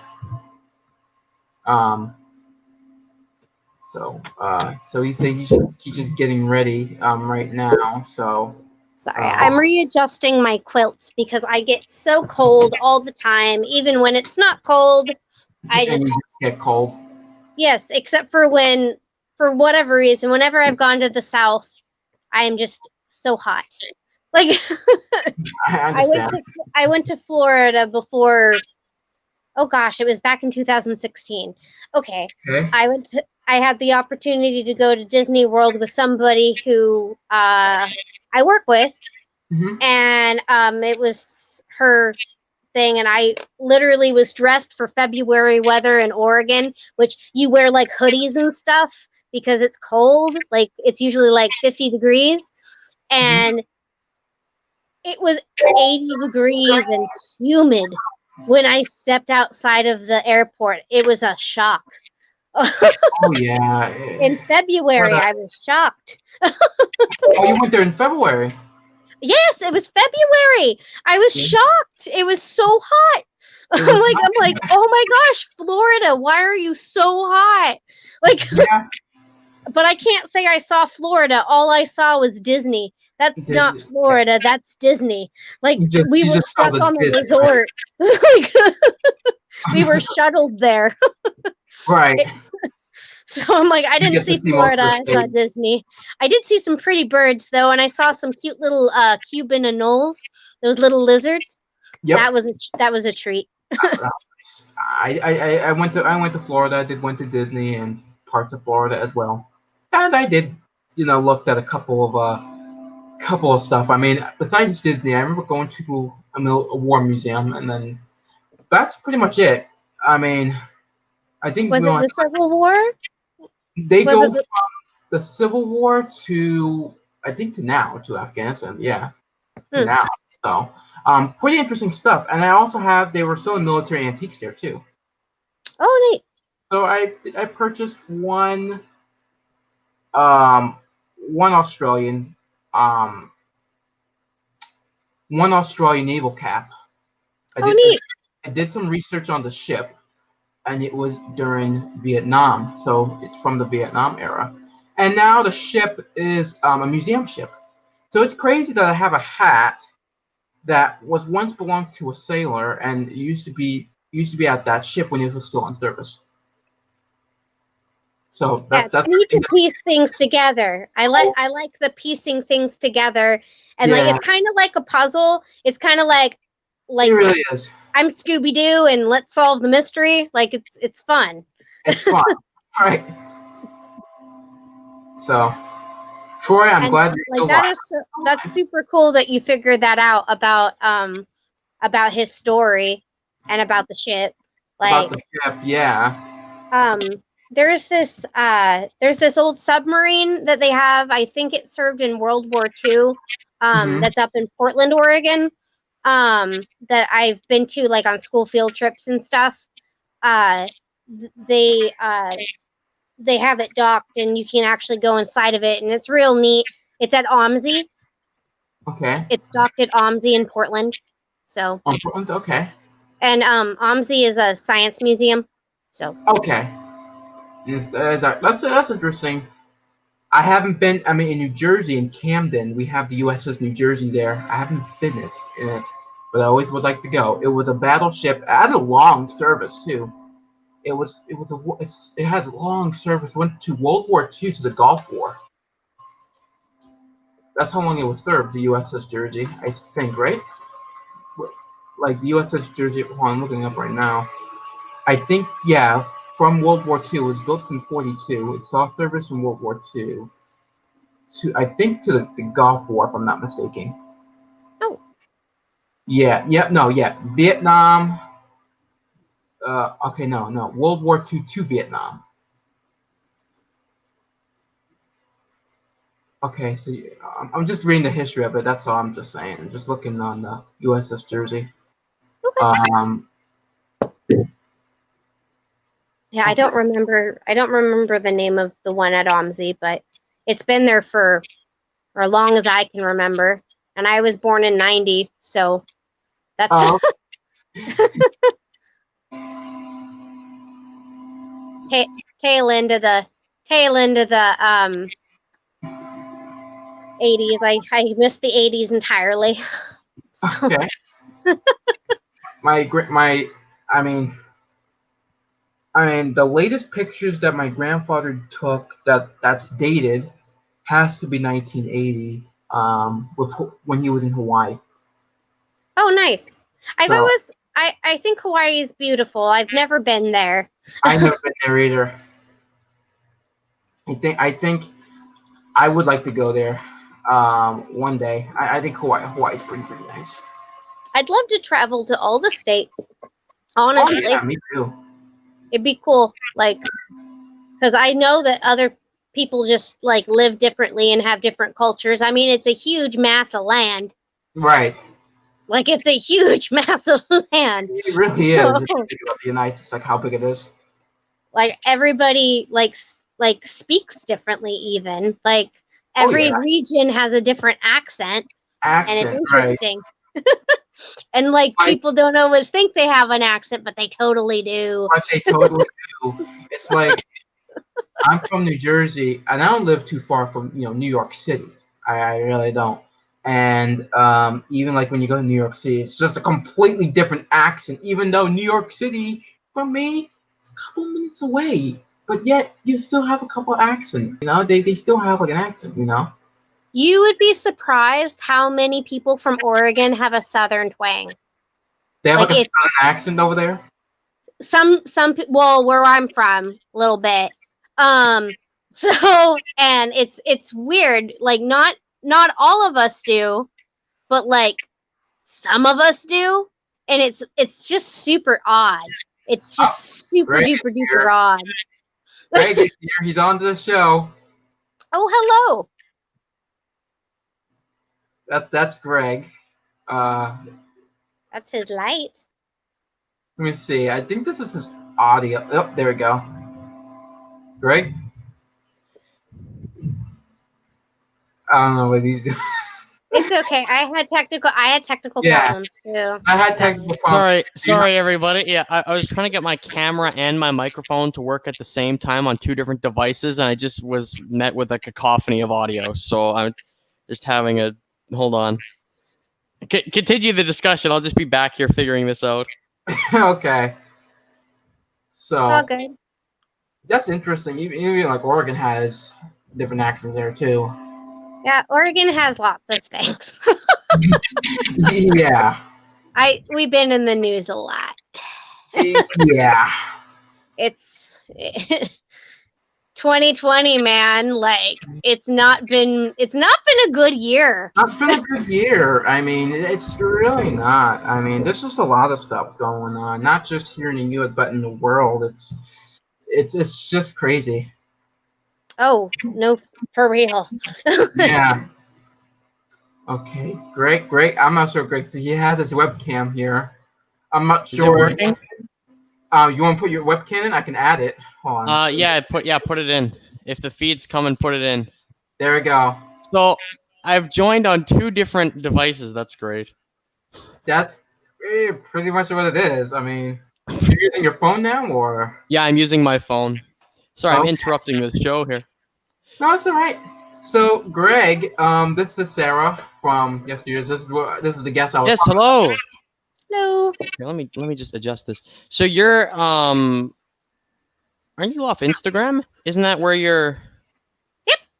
That's pretty much all I'm on. Oh, okay. I don't go on my Facebook really anymore, except to check up on my dad. And like, there's this work page because of HIPAA laws that we can't post things of people we support and what they're doing that's fun and stuff, but we can share within the company. So like, those are the 2 reasons I go on Facebook, like literally to check up on my dad and to like either share something fun that I can't share anywhere else because of like, that's private. Right. And then I do my personal Instagram, which I hardly go on, and then I do my pictures. Yeah. Oh, okay. I see what's going on. Well, at least that's better than the Troy. Oh, what was I gonna say? I even rehearsed this to myself. It's better than the Troy and Greg shows up an hour late show. Oh, It's better than that. Yeah, I'm sorry what happened with last time. Right? I wasn't gonna mention it. Like I literally didn't. Like it's. People from the West Coast are less uptight. I'm just gonna be honest. Like the further west you go, the more like it's okay. Like it's okay. Like Hawaii, I heard they don't care at all about time. Like my in-laws went there to do a wedding because they're both ordained, and they like it's on island time. Like, Right. and I'm like, I've also heard that about Irish people, and I'm like, oh, well, that's really interesting how different places. Like, when I went to New York, everybody was all rushed, and Right. they weren't friendly. It was so weird that people weren't friendly. I'm like, I smile at everybody. I'm like, I don't know. I'm a small town person, so we just smile at people. That's New York, to be honest. That's New York for you, you know. It was interesting. You guys have great restaurants out there. I mean, a lot more variety as far as food. At least where I'm from. But I mean, like I liked all the different types of food you could try there, and I think the culture is really neat there. Because there's more of it. But anyway, yeah. So Well, at least no one here's in a rush. No one's gonna what? we're not here in a rush. At least no one's here in a rush. No one's in a rush. No, Right. I just didn't. I just don't want you guys to like feel any guilt or whatever, because like I'm not I'm not gonna like mother you and be like, ah, because mother's, guilt, like Yeah. lots of mother's guilt. But I'm not like that. It's all good. Okay, you know what? I'm gonna give up on this camera thing because it's not working. This is not Okay. working how I thought it would. Yeah. So, so this is Greg. Um, Sarah already introduced herself because I did this earlier on Greg, but but you know what Sarah's all about, right? Well, you collect old pictures, right? Yeah. You collect old photographs. Yes. And you're the one is she the one who's also styling her house to be the most, or is that someone else who's No, that's changing their house Alex. around? I don't know who Oh, you're it's talking someone else. Okay, disregard. Remember I was talking about Sarah as the woman that Yeah. that researches old photographs and put the stories behind them. Right. Like I just feel, like I said before, I feel that's pretty neat of like what she does. Oh no, it definitely is. I know I might sound like a hypocrite for saying this, but not enough people do that. Yeah, I don't do that. Not really, and this just proves that everybody has a story. Everybody, doesn't matter who- As you like to say, Troy, everyone has something to say. Everyone has something. That's true. Everyone Yeah. has something to say, and these people, it's just interesting to hear about them. Especially, I get drawn in, like I said before, when you were not here, Greg. I got drawn into World War I photos that you posted, and I'll show you her collection, Greg. This is hold on, let me go to Instagram real quick. So, Sarah, where do you keep all your photographs? How do you store them? Yeah. Well, I have a lot in albums, and then I have boxes, and then I have bags. I have a lot of photos. I have amassed a lot of photographs. I also have those rolly storage things for office spaces. Yep. I have those with photos. Yeah, I have a lot of photographs. I try to keep them all safe. So the boxes I have are the kind you get like at a craft store, and they're kind of pretty, and you fold them over. They had a 70% off sale, and I kind of went crazy because like 70% off. I mean, I'm not gonna pass up something like that. Come on now, like. Like that would be craziness to like they want like $30 for a box. I'm not gonna pay $30 for a frame box. That's stupid. Like Right. I would go to Goodwill, like, or something like that and get something, but Goodwill sometimes even overcharges. Like Yeah. I would rather go to a garage sale or like an estate sale or something Those like are the that. best. Those are the best. Yeah, like you don't need to spend an arm and a leg on a box. Like, but I like how they look, and Right. they're a nice storage device, and it's pretty, and it makes me look like I'm halfway organized, even though I'm not. Well, I am organized. I have everything organized by like genre of what they are. Like I have antique, vintage, and then like, is it a man? Is it a woman? Is it a child? Is it a couple? Is it like what is the subject of the photograph? Right. And so and then I have all the ones that have a name or some sort of clue on them separated, so then I can go through them and do that, because there's some days that I want to research a bunch, and then there's some days where I'm like, I'm just gonna post a bunch of photos that have no information at all because it's fun and it's fun. We'll enjoy them. I do enjoy them too. I mean, well, your collection's fantastic. Yeah. Oh, thank you so much. Like these photographs you're these are incredible. I don't know how much you generally pay. Like for photograph pricing, how expensive are they? Like, is it like all based on subject matter? I would say so, yeah. I would say it has a lot to do with subject matter. Also, where do you buy them? Oh yeah. It depends where you buy them, right? Where are you buying your photographs? Unfortunately, I have like I've had to buy some photos like online, and then they can kind of gouge the price a little bit because depending on the subject matter and where you live, you might not have as much access to those things. Right. So it's kind of like it's kind of interesting how people try to change the price on things Right. depending. So it's interesting.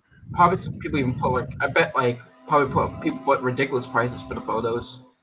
Right. Well, okay. I went to a really small town in Clackamas County, Oregon, and I got I got a ambrotype and a frame tintype for like very little money, and those same things on eBay would be like over hundreds of dollars. And so it really depends on where you go. So if you go to a mom and pop shop, you're going to probably get better deals than if you go online. Mind you, you can find really good deals online, but you have to kind of really wait it out. Really wait it out. Yeah, I've seen. Yeah. Oh yeah. Troy, I'm gonna give the camera thing one more shot, and if it doesn't work, we're not doing. I just want to give it one more try. Okay. I just want to give it one more time. Greg, this photo's from your province. Is it? Yeah. Let me just check this out.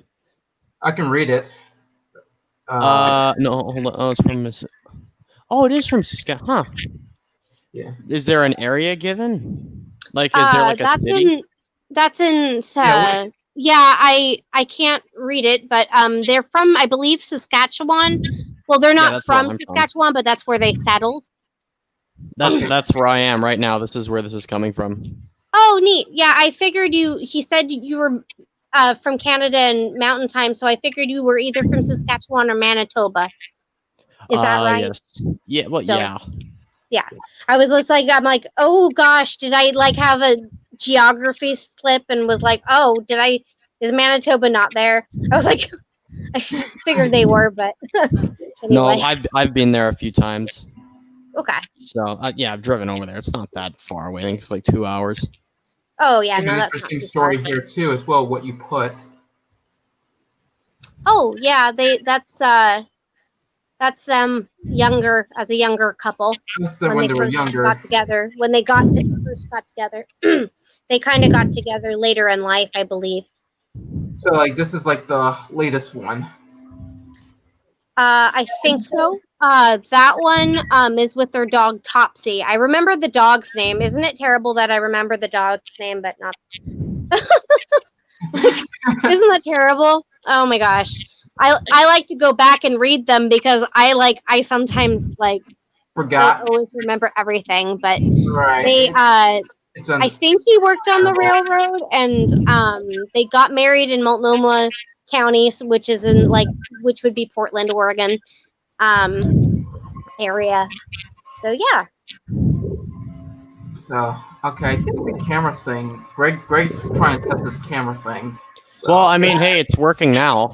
It's working now, yeah. Okay, so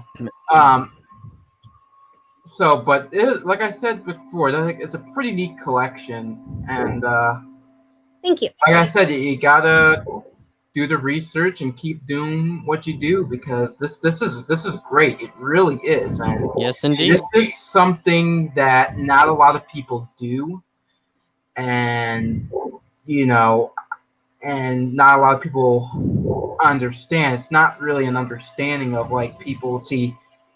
I visited my grandfather the other day, and I was a little upset how it was, overgrown, and my family was a little, pissed off that I was at least cleaning it up a bit. Especially, my great grandmother Sarah. I think she gets hit worse the most on on the graves there, and my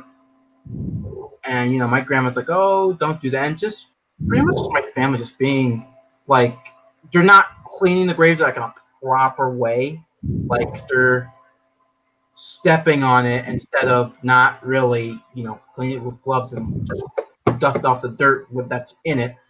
And my Right. grandma would just complain to me. It's like, hey, Troy, why are you doing that for? And blah, blah, blah, blah, blah. And they just don't realize, well, people in general don't realize is that it's not a stone that it's not like a piece of stone that has names and dates on it. These are legitimate people that have stories behind them. Everybody, everybody in the cemetery that's there, all have stories there. They all do. I mean, my great grandmother, Sarah, I was talking about, she was born in 1893. So she was born in 1893, and she was born at a time where people used horses that were still around, and people that still used horses as transportation. And she died in the 50s, during the Cold War and the space race. And I think that's pretty amazing. And I really wish. Going pretty far. Huh? Well, the space race is going. She comes from a time when we're using horses, and suddenly we're trying to get to the moon. Exactly. That's a pretty big jump. It pretty much is, if you think about it, and I'm like, wow, she has like so much stories to tell. Like, I really wish she was around, So like, because I I think Sarah would be a pretty good person to interview if she was around, but she's not. So that's what people just it's kind of sad. I mean, right now I take care of their memories. Right now, I tried to contact the corn, what's left of the corn blues. I did look at my grandfather's second wife, Toby. Everybody knows Tobes here. I noticed that she took pictures of her little nephews, and they did have names on them on the back, as she always did, but I couldn't make out their names. So that's the issue. But I'm thinking that they have to be alive. They have to be at least in their 60s now, probably in their 60s or even early 70s. So that sounds about right. I'm trying to find them, and maybe they can take care of their memory, for them. But right now, I'm taking care of their memory, and they have pretty interesting stories. I mean, I even have her husband's Sarah's her husband's pocket watch that I was talking about. Yes, you He do. and he owned it. Like I said, I guess he owned it since when he passed away in the 50s as well. And to this day I still have it, and good thing it never went to my uncle, because I would think, one, he won't one, I think he would sell that thing right away. Let's be honest, my uncle. You know how my uncle is, especially Greg. Your uncle's half in, half out. I don't know what he's doing. Yeah, when it comes to this stuff. When it comes to that stuff, he's 50-50 on it. I mean, I remember taking him to the antique. You remember he took me to the antique store, and his first time. Yeah, he did, which is absolutely fascinating that he bothered to do that. Yeah, exactly. And I love his reaction of like all the stuff. It's like, because he didn't think it existed. He thinks some of the stuff there is like it really existed, Yeah. It's like, wow. I can't Yeah, believe he was just fascinated by that. I can't believe they have that here. Hold on. I'm just fixing the one problem with the he's like, I really love. I should have recorded his reaction. It's really hilarious. Like, well, at least you have the story. At least I have the story. There you go. And he's just so shocked. Like, he was so shocked when he saw like the teacups. I think like I said, I'm not very knowledgeable in porcelain, but I think it's from the 1890s, I believe, maybe early 1900s teacups. Teacups from the 1890s, huh? Yeah, that's what I'm guessing. And you get these teacups, and he's like, wow, these are so small. These are small teacups. I just love it. That's what he's amazed about. That's what he's amazed about. Like, I just loved his reaction. I mean, hamburgers didn't used to be as big as they are now. Yeah. I mean, Yeah. they really like to supersize everything. Everything is now a bigger size than it used to be. Like, Right. like people tend to live in abundance even when they can't. So, that's kind of, I feel like, the mentality that has kind of changed over the years with the Industrial Revolution and everything. Pretty much. Yeah.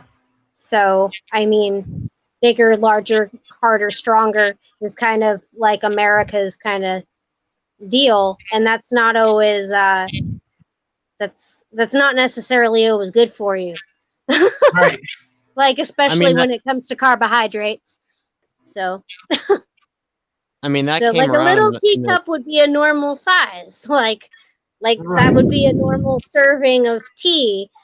Now we have these giant things filled Right. with corn syrup.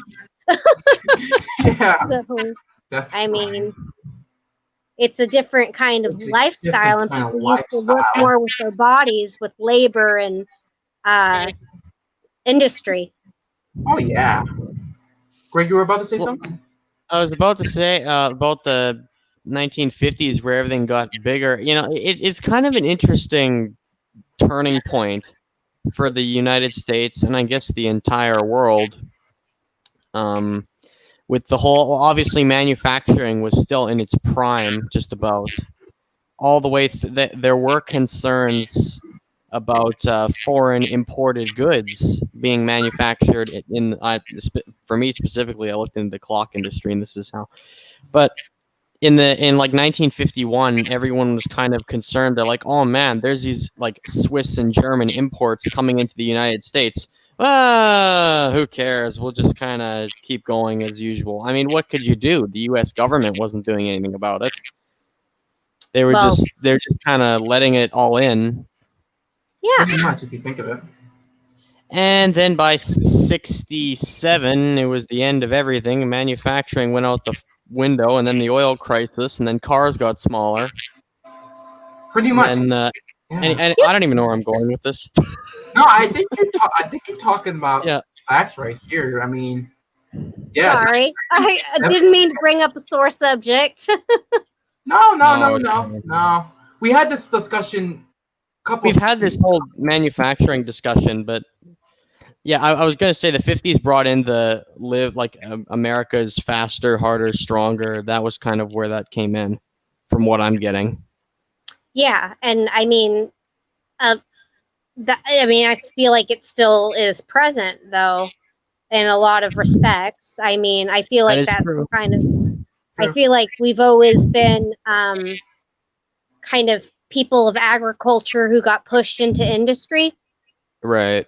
So, like, coming from somebody in a rural background, you have to do that all the time. And I feel like if you push that into industry, you're going to have consequences because there's repercussions from industry. I mean, look what Stalin did in the 30s. I mean, that didn't really look good. He was he was atrocious. Yeah. Like literally, like he put farmers, put more people from the countryside working on the farmers to the industrial work. He put more industrial work, and if you don't have enough farmers, that can You don't have create enough food. famine. Yeah. So that's pretty much what he did. So I told you guys, history is very important. It really is. So a lot of people don't seem to understand that though, and they don't get history. I mean, obviously, everyone's gonna have something different they're into. Yeah. But for sure. With the whole contemporary society thing, that really just it's better because it's newer. My uncle's really like that. My uncle's he got. That. I mean, in his defense, he got raised in the 50s, which is when I believe that started. I mean, it seems to have started after World War II. Who? My uncle? The contemporary society. Oh, contemporary society. Because my uncle was raised in the 80s. He was born in the 70s, so. Yeah, but his parents would have probably, or maybe they were. I don't know. Well, my grandma was born in 51. So Oh, she's okay. yeah, Maybe she thought. Yeah, I think it's sort of the baby boomer mentality going on there, where it's newer, it's better, it's newer, it's better. automatically, unquestioned. Yeah, Yeah, that drives me nuts. it really does. To be honest, it kind of does. So, especially Greg, he fixed clocks himself. So, you know.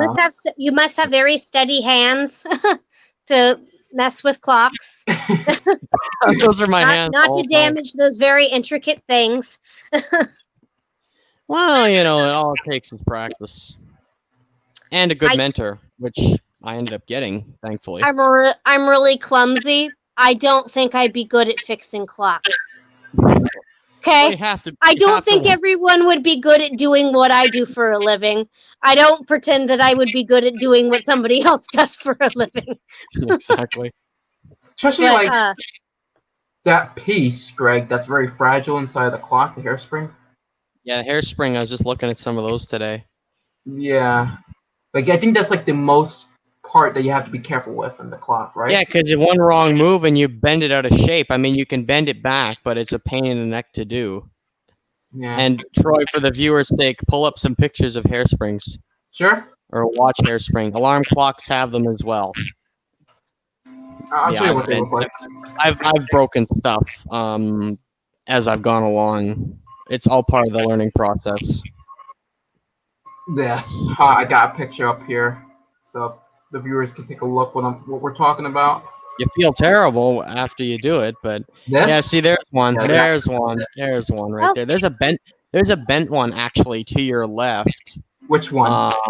Just up. Go up one. Go to the right a bit. Next one. Yeah, no, the one there we go. That's a bent hairspring right there, I think. Yeah, it's bent out of shape. Well, oh, that's a really. Oh wait, maybe. Oh, that might be. I think that's some sort of specialty one. Actually, I don't think it might be bent. It might not be bent. I can't tell. Yeah. And they look huge in the pictures, but they are very small. They're very small. There's a picture of one in a pair of tweezers there. Into there, that one there. That's how big they are. That's how they're really freaking small. Yeah. And that's something that you have to be careful with too, because I've seen Greg mess it up one time. Yeah, I did mess it up in a video on camera, and I was like, "Well, there's no going back from that." Yeah. What clock are you working on? Was it the? It was one of those late '60s dollar watches, which was just getting to that point where they're still kind of repairable, but they're starting to get to the point where it's like, okay, in like 2 years, we're going to start riveting the whole thing together, or in a year or so. So it was on that fine line of quality and not quality. Right. So, and also he collects. Remember I was talking about 78 records earlier? Mm-hmm. He collects those as well. Oh, nice. Is that how you guys connected? Funny story about that whole. Greg, tell away. It was 2019, and I had just met. There was this 78 channel on YouTube called Music Prof 78, and he had well over 12,000 records uploaded to YouTube. So much stuff there. I'd known about the guy since like I don't know, maybe 2014, and I kind of knew he was there, and I listened to his stuff all the time. But I was like, I don't really understand what I have. I basically took him for granted.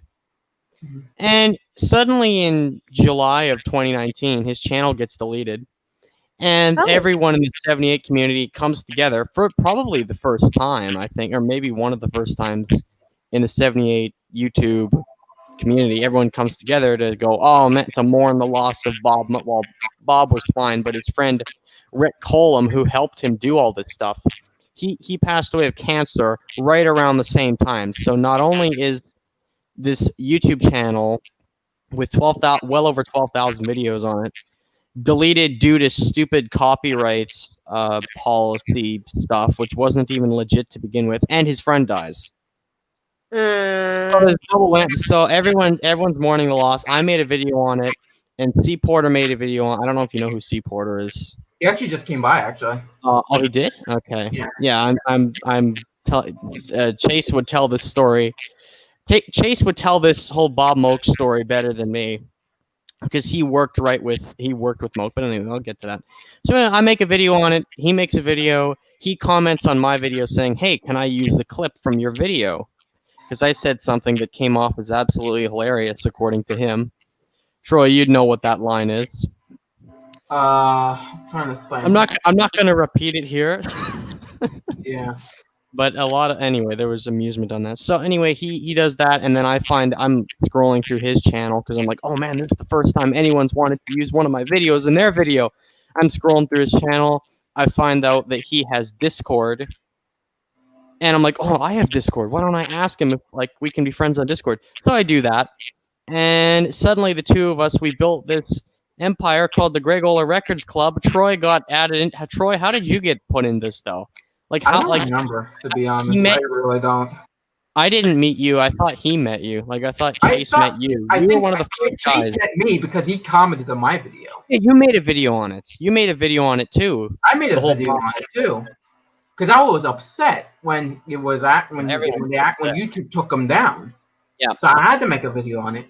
But when Chase asked me, say, "Hey, can I use your video?" I was like, "Yeah, sure." And since then, I find out you have Discord though. How did he? I don't know how that all happened. I guess I'm not sure if you asked me or Chase asked me. I think it was Chase because he introduced you to me. Okay, so Chase asked me. I was like, he found you somehow. But at the time, I was like, "What's a Discord? I'd never heard of it before." So I decided to make one. I did. So. And here we are. Yeah, here we are. We've got quite the empire going. Yeah, pretty much. Multiple servers. Wow. So, since Sarah is here with us, we might actually say what are two things. Troy's muted. I apologize, Sarah, if that whole story there kind of went over your head. I know I was kind of talking quick, and I don't think you have a Discord account. No, but he described Discord to me earlier, so it should be worth getting. It's worth it, in my opinion. I think it is. Yeah, it definitely is. I know. I work a lot, and then you're busy. Have what I have, so I don't know. I'm a fairly busy person. I just kind of am. I'm sorry. It's good you were able to come out on the stream, though. Anyway, I don't know how long we're going to be going for, but it's good you had made the time to. Topics, because remember we had our two topics. Remember I told you that's at the beginning, sir. When we're offline, we talked about the two topics. Since Greg is here now, we can able to discuss it. You know, Shabby Chic is right. You were saying they do things with furniture. Mostly furniture. Greg is laughing already. Oh no! Yeah. You said you want to talk about it. That's why we brought it up. So don't know what Shabby Chic is. I'm not sure if I saying it correctly, but so what Shabby Chic is a group of people where they grab old furniture and they paint. It's not a specific group. It's just people who do it. It's just people who do it. Okay. It's just people who grab a piece of furniture. It could be old furniture. I would say mostly. It usually is. And they just paint it and just loses all the value of it. So, they paint it. My mother likes doing that.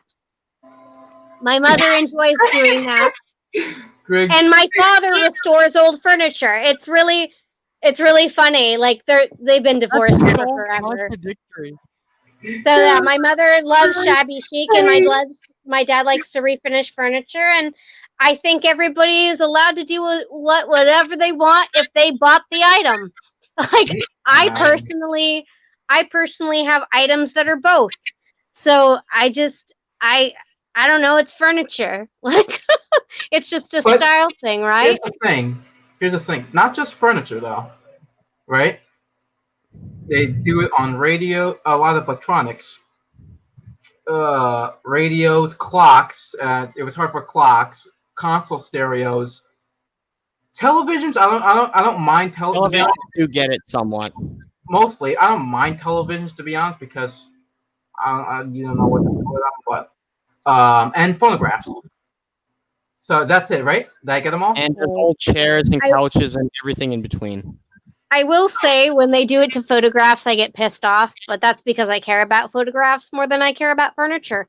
So if we're, I mean, furniture. if we're being honest, I collect photographs, so I care. I don't have the income to collect furniture. Like I mean, no, it's not just furniture. It's just see what bothers us about it is electronics with it. You know. Well, yeah. Go ahead. Okay.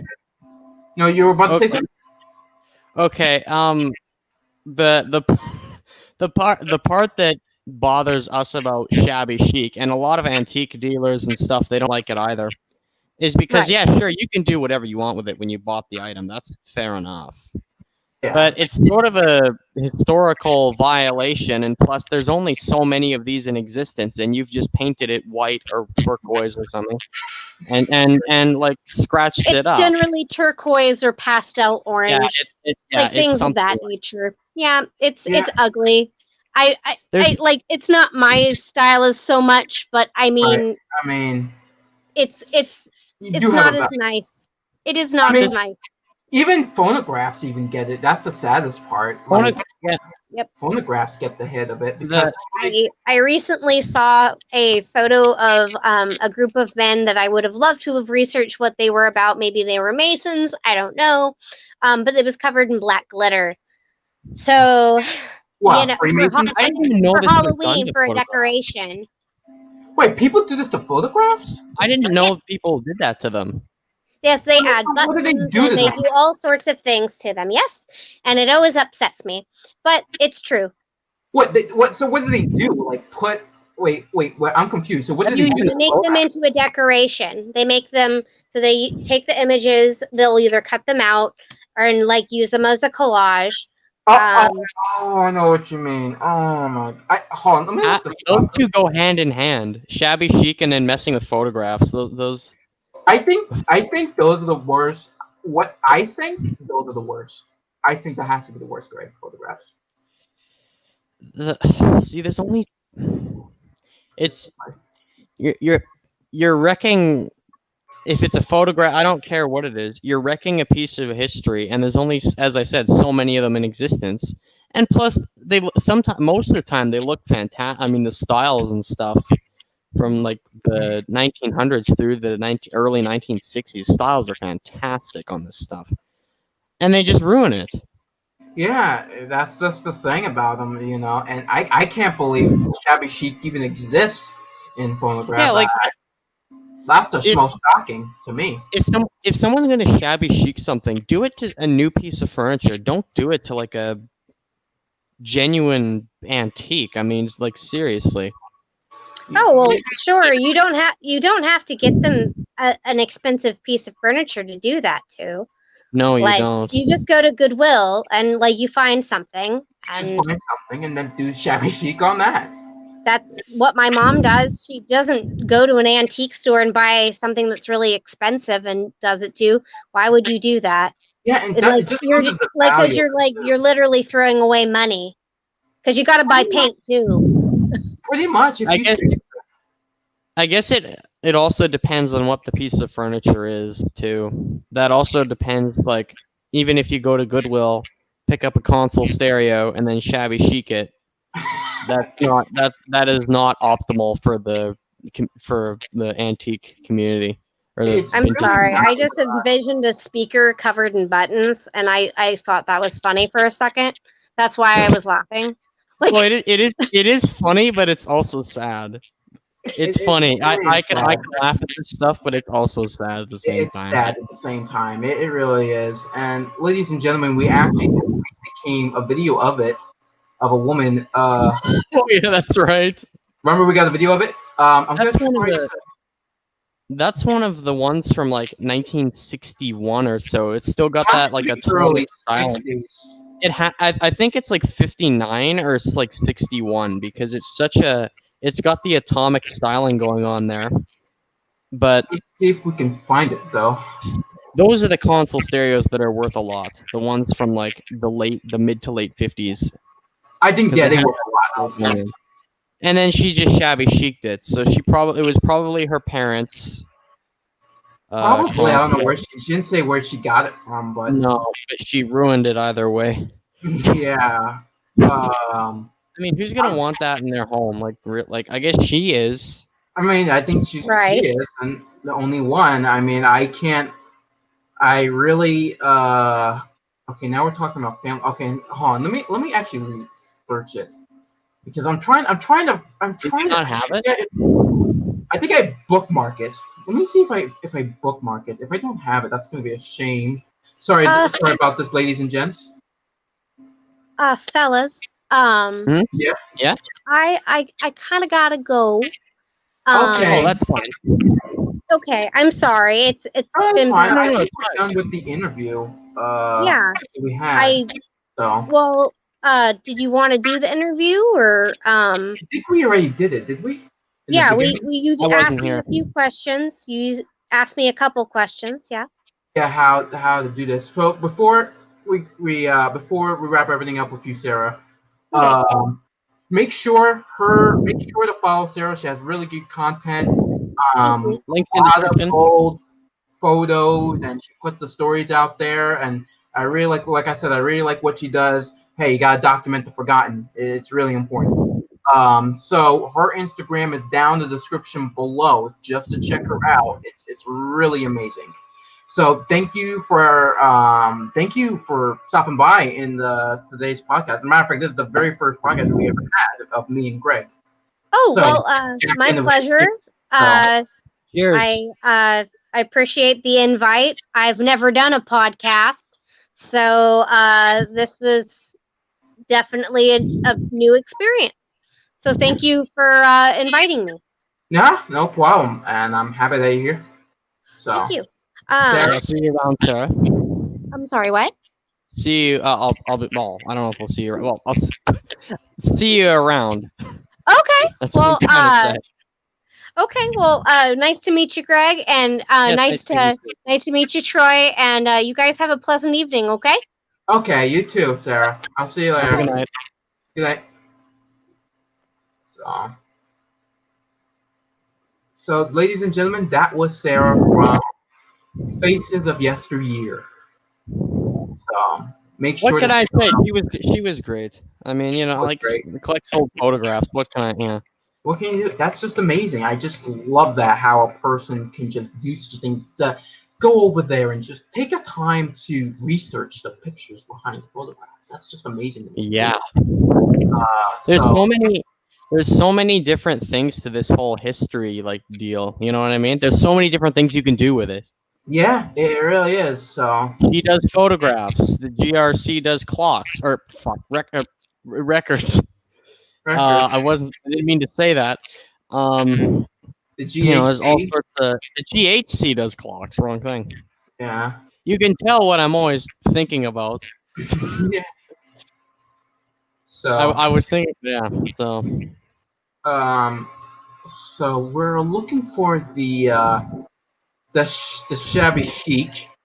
yes, the With Shabby Chic console stereo. Let me just try and console find that. stereo. So I think I sent it to you, right? Yeah, but I don't have it because I don't have the. Okay. Oh no! I found another one. You found another one? Yes, I found more than another one. I found a few of them. Okay, send it to me. Oh, I found it. Oh man, here we go, ladies and gentlemen. Here's the Shabby Chic hour. Here So is let me just say so. Okay, back on the whole, you know, buy it. You can buy a piece of furniture, do what you know what I mean. yeah. Guys, historical. Well, no one cares if it's a historical violation. I mean, just look at Kevin Hubbard trying to melt down dollar watches, or not, or what was it? Highly jeweled pocket watches. Yeah, pretty much. like, okay, no one cares is a historical violation. Okay. Well, there's a limited number of these in existence, and other people are trying to actually look for this stuff. That's Right. what annoys. That's That's what just annoys what me. annoys you. It really And they don't does. make them anymore. They don't make it anymore, right? And they don't make them like that if they still do. Like this high quality products, and we just see them get shabby cheap. Just imagine they Which do means you that. have to redo the whole freaking thing. Exactly. That's just the sad part about it. You know, with a lot of It's just a shabby. shame. It's just a shame, just and it makes it harder for the collector to collect all the things. I mean, alarm clocks. I remember I was talking to one antique dealer, and he was telling me like I found this baby Ben, which looked like it had survived World War II. Literally, it looked like it was out in a battlefield somewhere. I don't know. It looked every year of its age. It was in terrible shape, but it was good parts. And I remember buying it from the guy, and he said, "Yeah, the Cheekers, like the parts clocks are so hard to find, or like in clocks in terrible shape are hard to find because the Cheekers get a hold of them, and that's what he calls them. That's the thing. The Sheikers get a hold of them. That's just the thing. The Cheekers get a hold of them. So I mean, I'm gonna tell some stories about some shabby chic. Just like I said, this shabby chic. But first, we're gonna show you some videos about it. Console stereos. People. I found the one about two about console stereos. I'm gonna tell you about my experience with shabby chicers. Yeah, I want to hear your experience with it. My experience with shabby chicers, and I'm gonna tell you. Sadly, War's not here because he's at work, so we couldn't make it. I'm gonna tell you his experience with shabby chicers. He has a lot of experience with shabby chicers that you can't even out. So I'm gonna show you this this conscious stereo. So what era do you think? It's probably 50s, right? Let me just have a look. That looks okay. Actually, Troy, that's the wrong video. They just redid the cabinet. They didn't like they kind of refreshed it. It doesn't. I don't know what they did with the whole turntable. I think they messed that up. Oh, Troy, there it is right there. Vintage record player thing, part one. You can just tell because I just like how she says not conscious stereo. She just calls it a record player. I mean, that's technically what it is. Yeah. I mean, yeah, it is a record player, but like, it's more than that as well. But it has a radio in it too. And it has storage space, and it's a piece of furniture. So what she does is like she sands it down. Let's just look at the front here for a second, Troy, just so the viewers can see. Let's look at the front of it. In her defense, this machine is pretty scratched up, but she didn't have to do what she did. Okay, the sun's in the way. I can't really. Yeah, it is in pretty rough looking shape. Oh yeah, scratches here on the top. Yeah. Okay, so that's okay. I can get that. Like she wants to make the wood. Look at the front. Let's look at the front. Yeah, let me see if she. Okay. There it is. There we go. Oh, with the albums in it. Okay, we got like 33 records in itself. And a record. I don't know what that is, but there's a record changer in there. Record changer. That's nice. What model do you think this is? I think it's a Zenith. Do you think it's a Zenith? What makes you say it's a Zenith? Just out of curiosity. The style looks like a Zenith to me. The style does look very much like a Zenith console from like 59. Or it could be a Magnavox. Magnavox. I honestly don't know what model that is. There are a number of console stereos I've seen that don't have any brand on them whatsoever. Like there's no manufacturing. No matter of fact, I mean, there's no brand. You see that back? You see that brand, like that label back there? That looks like a builder's plate back there or something. Yeah, like that. It could be that. I don't know. I mean, this is an interesting stereo that she's destroying. She ruined the. If she was refinishing it, that'd be different. But she's painting it like white or something. White, yeah. We're gonna go part 2, and she's saying, "Oh, we're saving history and all that nonsense." Radio, renew, furniture, and decor. Okay, don't attack this woman. Obviously, I mean, yeah, we're not trying to start a war here. Yeah, we're not trying. We're not attacking her. No, we're just saying this is what they do. Just don't don't do Shabby Chic. Just don't. Like, We're just teaching her. Yeah, don't do it. Just don't, because there's a limited number of these, and we don't want to get to like 20, 50 or something, and there's just none of these left.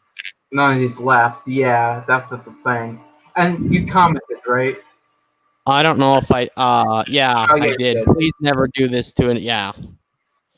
never do this to another console stereo again. Please Yeah. don't. Just Please don't do it. Don't do it. Not just console stereos. Anything. Just don't. You know. Anything. So that poor record Funny enough. player. Let me just actually see. I also don't like I Like think I said, we're not attacking her, ladies and gentlemen, if you view that. The thing is, like, even Shabby Chic refin. I don't even know if I love refinishing. I guess if it's in really poor shape, yeah. I'm not. How do I? I don't know. We just don't like it when stuff gets changed like this. Like stuff like, for instance, like a console stereo getting Shabby Chic. That's not how it was. Right. That's not how it originally is. So I don't know. If that makes any sense. I know, like, obviously service and repair is different. You got to change something. You got to do something. Yeah. I know I did. But repainting the cabinet or something, like, really? Oh, you did something like that? Well, no, I didn't. Oh. I'm just saying these people do. And here's another one, Troy. Look, I sent you your DMs. Look at this. I sent it twice. Look at this. This looks like it's out of 62 or so. I don't know what's going on here. 1962. It's not. What do you? Oh, this is a Zenith. I think this is just a restoration. No, it's not a restoration. She refinished it. Hold on, let me see the original. I don't know. I want everyone's opinion on this. This is interesting. Let me, oh, it's a Zenith. Yeah, it is a Zenith. She said. Yeah, that before it was a Zenith because I knew the knobs. Oh no. That was a Zenith. Remember I showed you that before? That was a Zenith. Yeah. So hold on, let me actually get this what Greg was showing. No, not that one. Let me get rid of that one. Yeah, hold on, I'm gonna do a comparison between the two on this one. Oh, that. Yeah, this is interesting because she it's not a Shabby Chic, obviously. No, this is definitely not Shabby Chic. It's better. At least it's better than the Shabby Chic. I mean, hey, this actually looks. Sure, she did change it. I don't know what shape it was in before. Is there a comparison? Okay, so that's a Garrard. Okay, we got a Zenith there. Is there a Garrard record changer? I think that's a Garrard record changer. Hold on, let me see. That's the radio. Yeah, it's on BSR. No, okay. I have to watch this video later. I might have to to watch it too. Myself. Now, does the radio work? Hold on, let me hear it for myself. Too bad we don't. Oh yeah, it's got a Zenith. Oh, the radio to DIY Huntress for this video. Oh, the radio works fine. All right, let's look at the record. It's solid state. It's got no Yeah, it's solid state. Yeah, it's not a tube unit. Yeah, works fine. Okay, I like the flip over style of LP78. Yeah, it's got that. Well, I mean, that's what I like about these older machines. I like the flip. Yeah, they've got that. Stylus. I love that. About these older records. That's so awesome that you can do that with these. It's really it's so convenient. Wait, so she's saying that because she's pushing it down. Does not work. She's pushing it down. Look at it. I don't think the record changer is responding to anything she's trying to get it to do. Let me see that. I mean, obviously there's an automatic thing right there. Hold on. Is there an automatic switch? Oh, her fingers in the way. It's a changer, so it should definitely be automatic. Definitely a changer. So, yep. Is that an automatic switch? I don't know how I feel about what she's doing. Yeah, I have a feeling because I don't know. I don't know how she feels or how I feel. I mean, it's obviously done now.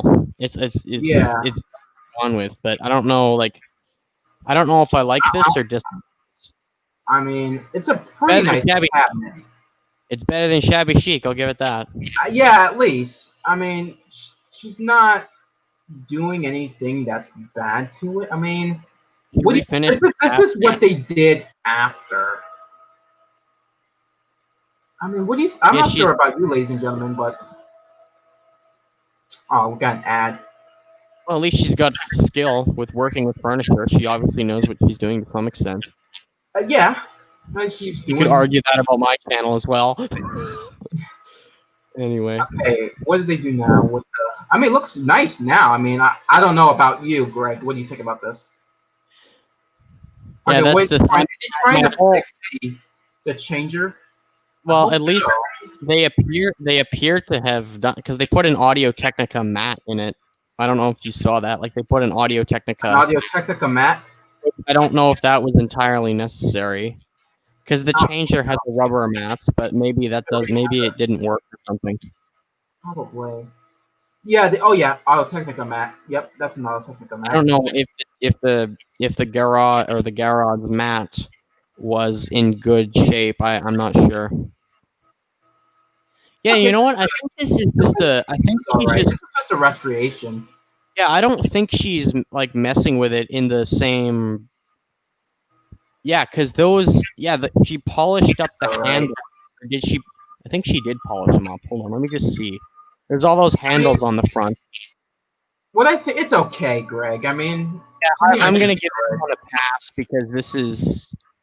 I mean, she didn't paint it white or turquoise. She didn't paint it white or turquoise or whatever color it is. Obviously, viewers, if something needs a restoration, like if you know what you're gonna do and it needs a that's different. This is different. That's different. If you're trying to preserve it, which, as you can see here, she's trying to do. Yeah. Did she repaint the knobs? The knobs? I don't think so. All the handles on the front of the cabinet. Like, you know how it's supposed to look like a piece of furniture? Like how look at those knobs. Isn't that similar to what you just saw? What? Look at those knobs. That's what Zenith knobs. Yeah, you know what, Troy? I think that's a Zenith as well. I think you're right. I think they're both Zenith. No, I'm talking about those handles on the front of the cabinet on the other video. Like, you know, on the other restoration that you said the video you're on right now. Yes. All those handles. Mm-hmm. All those handles. Because you know how consoles are supposed to look like a cabinet? Like, it's not supposed to look like a record player. It's supposed to look like just a storage cabinet. Yeah. Yeah, she left those alone. And I think she repainted them. Yeah, she just changed the color scheme on this. So I don't know if I don't know how I feel about it too. I'm kind of confused. I mean, it looks nice, but I don't. I mean, let's be honest. I think it's better than Shabby Chic. I mean, it's not. Oh, it totally is. Oh, it totally is. There's no doubt about that. There's nothing really bad about this. I mean, I think it's okay. She didn't really. And the good news is she didn't really gut the machine out like most Shabby. No, she left all the original parts in there, which is great. Yeah, which is great. The only change is that they put an Audio Technica Mac. That's pretty much it. And even then, it's even fine. I don't know what they're doing to the. Oh, they took the. Oh, that's a shame. They took the mat off the record changer. Like they pried it off, like the rubber mat. Pried it off. If you go to timestamp 10:27, you'll see they took the mat off of it. Okay. Oh, yep, the original mat. Yep. I don't know why they did that. I don't know what that was all about. Was the mat bad, or how does it how? Maybe we should reconvene after we've heard all the sound. I'm sure there's some reason for. I think there's a reason why we're gonna watch this later probably after the stream. Yeah, I'm gonna. So yeah. But, as for my final note on this thing is I don't know. She didn't do that bad of a job. I don't think so either. I don't want to contradict myself and go, well, I hate it when someone changes something, but then then she changes it, and I'm like, oh, it looks cool. Yeah, let's give her at least she kept the original parts in there. She didn't do anything she did really. And I it mean, it's doesn't. nothing bad with the machine. It's just a restoration. It's not really bad of it. Well, it's not technically a restoration because she changed the color scheme. Oh, okay then. Yeah. She changed. Well, I mean, maybe. I mean, you could consider it one, but she changed the color scheme. So, Well, which I yeah. mean, probably a lot of people won't think that's that big of a deal. Mm-hmm. Hey, you know what? It's better than Shabby Chic. It's better than It's a Shabby nice, Chic. it's a nice Zenith console either way. Yeah. Oh yeah. And this What one's other also. console stereos we got? Remember I was talking about? This is like what she did with the unit with the. It's white. No, with is this the other one? This Oh, is the this is other the one. other Zenith. Okay, Yeah, not I just the. want to show you the done. Yeah, she painted it white. I love it Yeah. when they leave the interior like brown as well. Like they leave the wood on the inside, so it just doesn't match at all. Yeah. It's It just like doesn't. just doesn't match. Like it, and The this is the the conclusion. I mean, the consoles from the late 50s and early 60s, as I've said, in that mid-century modern style, which came back in style, by the way, ladies and gentlemen. This console, as it originally was, with the original wood on it, could have easily been in style today. But she decided to. She didn't refinish it. She just decided to strip it all down and then paint it white and gray. And now it looks like a freaking thing you pulled out of the swamp or something. With pretty that, much. with that on the front. Yeah. Oh boy. I mean, I bet she's never going to use it either. I guarantee. I guarantee you that. I mean, oh boy. Even With all that, even like when you commented on part 2, a lot of people were upset that they were doing it. really? I didn't see those. I just kind of. Look at the dislike ratio is 21. There's Oh, more 21 dislike. I think yours is included. including mine. So Greg, Greg, another Greg. It's like, oh my god, she just painted the darn thing. Well, at least it was one of the lower end models. That is true. It is one of the lower end consoles, but still, I don't like to see it trashed. Yeah, and Meter Boy. I call him Meter Boy for sure. I hate it when they do something like that. It makes me so mad. Yeah. And everybody's questioning what is up with the paint and stuff. Yeah, what is up with the paint? Yeah, everyone's like, yeah, like what is that? Yeah, so restorations we're fine with, but painting stuff just to paint it, I mean, really, guys? Yeah, so it's if you're gonna do it right. Don't do it right, guys. Do it right, ladies and gentlemen, with stuff like this. Now I'm gonna experience my stories with Shabby Chic. Yeah, let's hear it, Troy. So this is how I got into magazines, pretty much. I told Sarah this earlier when you were gone, Greg. There were some National Geographics. Now, when I was a kid, I did read National Geographics, but it was mostly modern stuff. Yeah. My grandfather had a subscription, and I read them, and I put them back in the shelf. I had some 80s, maybe 90s stuff, so I didn't really have nothing too special. But this art teacher that I was playing, good. She's a good person, but the Shabby Chic I just don't agree with. Oh. You never told me this story, Troy. I'm interested to see where this goes. Yeah. So when I was 8 years old, and this was no, I was 8 years old. Now I was on my preteens. Yeah, I was 10, and I was in art class. Mm-hmm. And she had all these old National Geographic from the 20s, 30s, 40s, 50s, and 60s. Wow. I think the latest one was 75. So she had all these collections. And guess what we're doing with them? Huh. We were cutting them up. Oh, no. Yeah, we're cutting them up. Like, we were literally cutting them up. See if I can think back straight, because this was a long time ago. We were cutting them up. We're putting all the advertisements and the stories into, like, I don't remember what we were doing. I don't remember what the project we were doing. We were cutting them up for something. I don't remember what the project was all about. I guess make some vintage, like, art piece or something. I don't know. So, but Yeah, like we had to cut them up, and I was cringing so hard. I was like, why? Why we're doing this? Like, this is a really good piece of history in your hands. Yeah. Why are we doing this? Why? You know? And so what I did is I grabbed a lot of old National Geographics and put them on my bag. Just Troy, I you just were stealing magazines. I was stealing them, man. I'm even admit because I want them saved. I don't want them all of them being cut up because this is a good piece of history. Why are you cutting them up? It makes it so rare for us for us magazine collectors. You You could know, have talked to the teacher about that. You could have said something. at the time, That's what I would have done. I would have tried to either offer her some cash for it or just say, "Hey, listen, this is a historical magazine yeah. icon. Hey man, I was a dumb kid back then, so But yeah, I would do that. I was. Don't steal stuff from your art class, kids." That's a life lesson. That is a. I remember years back, I did tell my teacher about this. The art teacher when I re-met her. Oh yeah. What Yeah, did she say? and she said she completely understands. Yeah, that's. Oh, I'm finding more shabby chic stuff. I'll have So Greg, to. you want me to show you the magazine that I stole? That I Yeah, saw? sure. I I kind of still like have to. it to this day. Oh, you're a thief of magazines. Oh yeah. So, I think you can share screen Yeah. share. You can show the shabby chic stuff to the people there.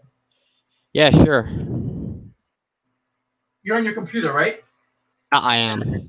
Okay. So you can. I'm technically using my phone and my computer.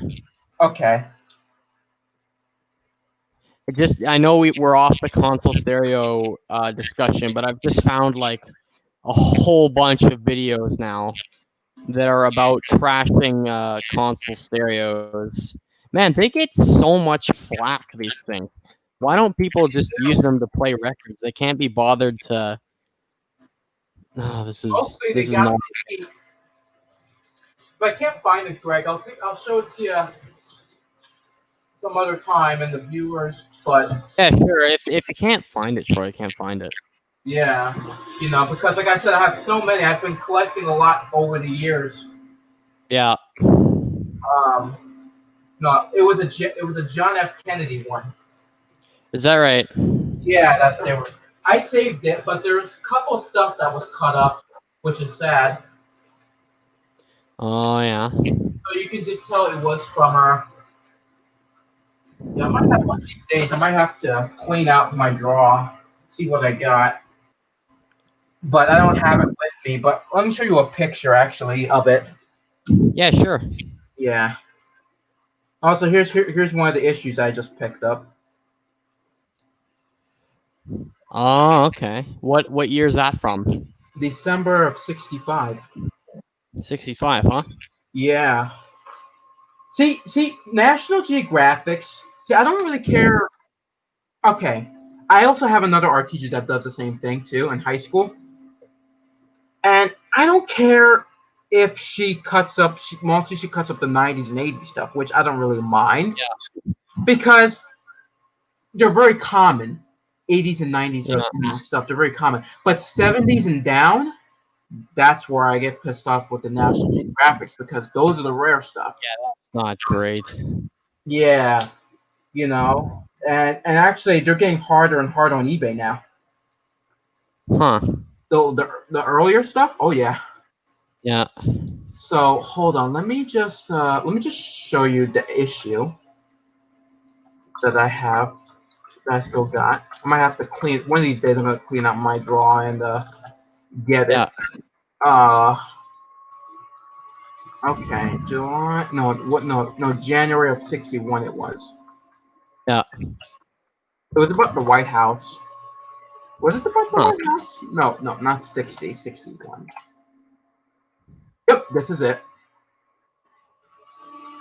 I'll show you. Ooh, we even have a mug of the issue. Oh, that's sick. What have you found?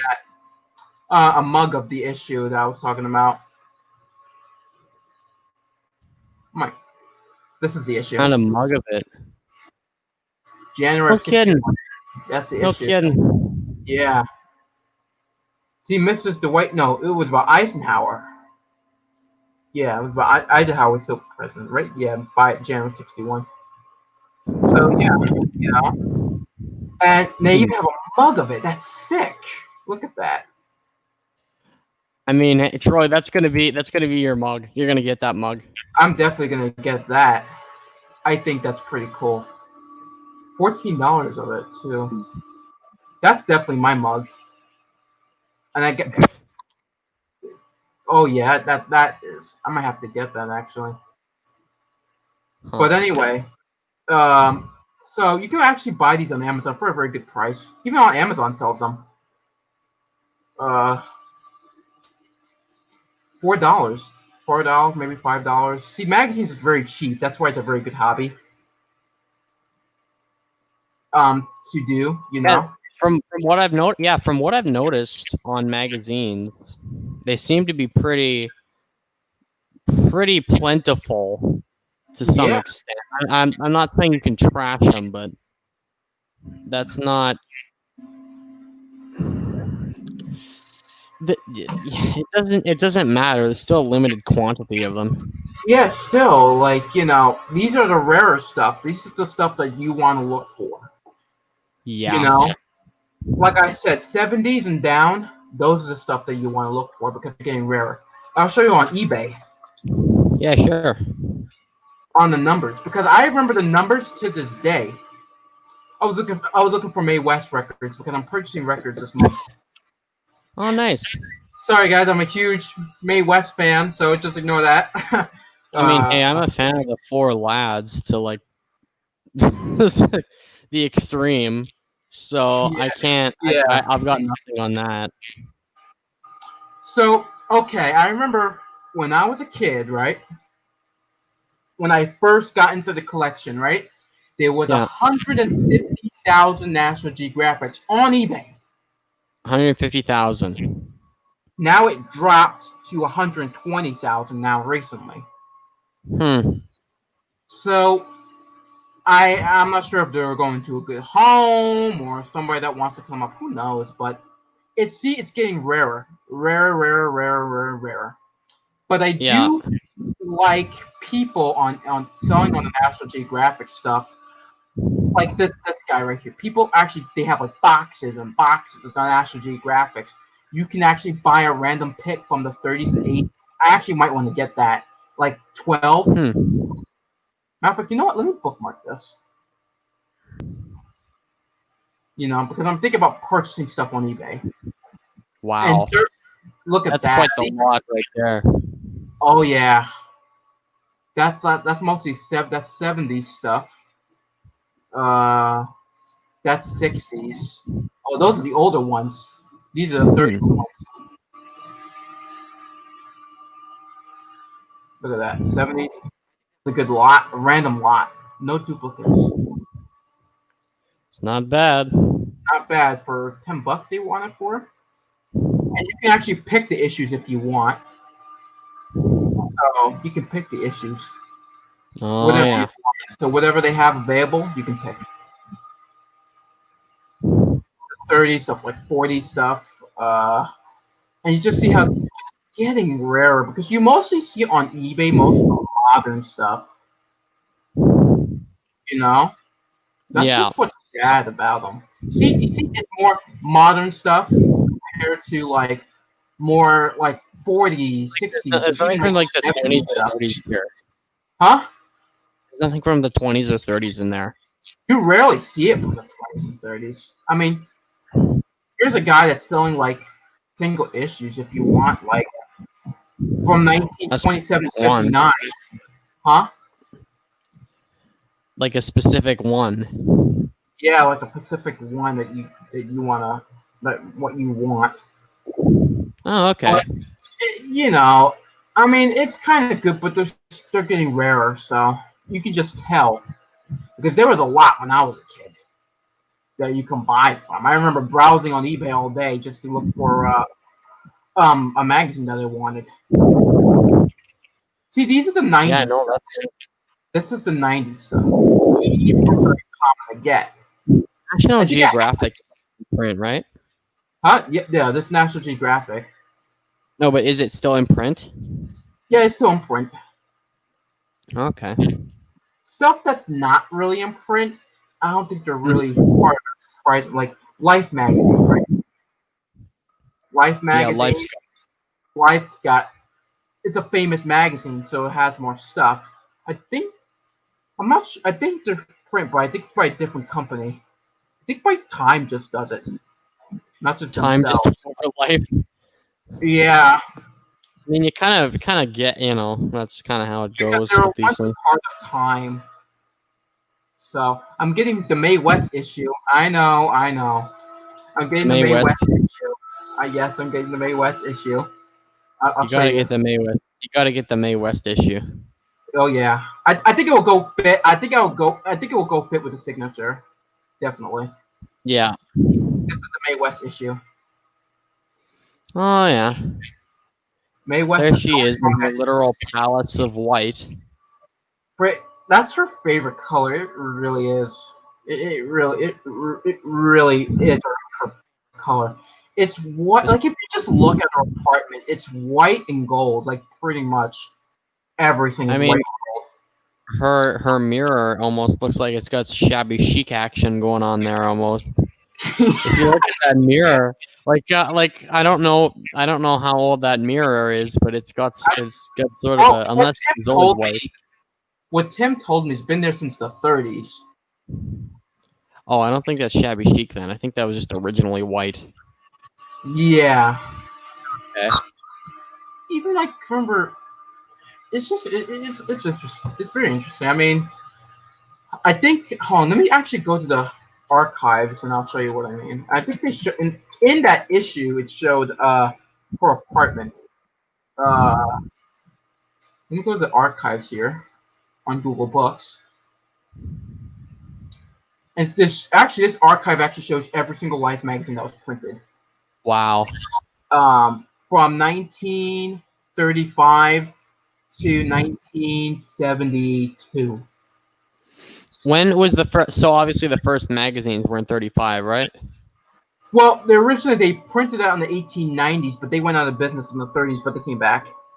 Oh, okay. And this is the Life magazine that we know today. Is that Um, right? yeah. Was it 69 or was it 68 that she was in? Let me look at August. Nope. And actually, fun. Oh, there's April '69. Okay, that's when she Hmm. was. That's what she was. Okay. Let me just check who's watching the stream still. One person's watching. That's me, actually. I have it open as well, so I think that's either one of us. Yeah. We had a good audience. I mean, some people was there, so When Greg showed up, everyone left. everyone left. Yeah. Hey, at least at least people can watch it back anyway. So. Yeah, if they really want to see it, they can just rewatch it. Yeah. Wait, what is that? Oh, wait, there's a Westclox ad here, Greg. What? Yeah, look at it. What am I seeing here? On the May West issue. There's a Westclox ad in the May West issue. That's Yes. man, there really is something for everyone. Let's see it. Oh, we're still. Oh, Don't right here. cry. It's an Armstrong vinyl floor. You see it, Greg? What issue is this? No, I don't yet. Hold on. Let me actually click on the. Oh, it's this one. What year is this? What year is this 69. ad? 69. Okay, in 1969. Oh man, this is actually a very interesting issue because for a short time, Troy. I don't know if you want me to tell this or not. Sure. Want me to say this? For a very short time in 1969. Westclox, and I've actually got that. I actually did a 15-part series on servicing that little baby bend there, that little Right black. there. Yeah, the black style. baby bed.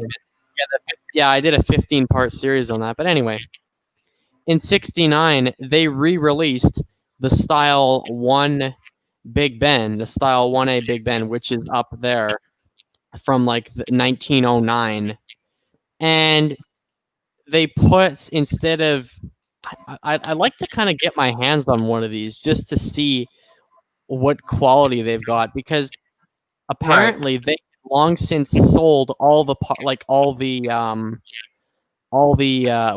the movement plate stamps and whatnot. They had sold all that. They couldn't remake this clock. So apparently the movement in there is Swiss. It's not actually made by Westclox.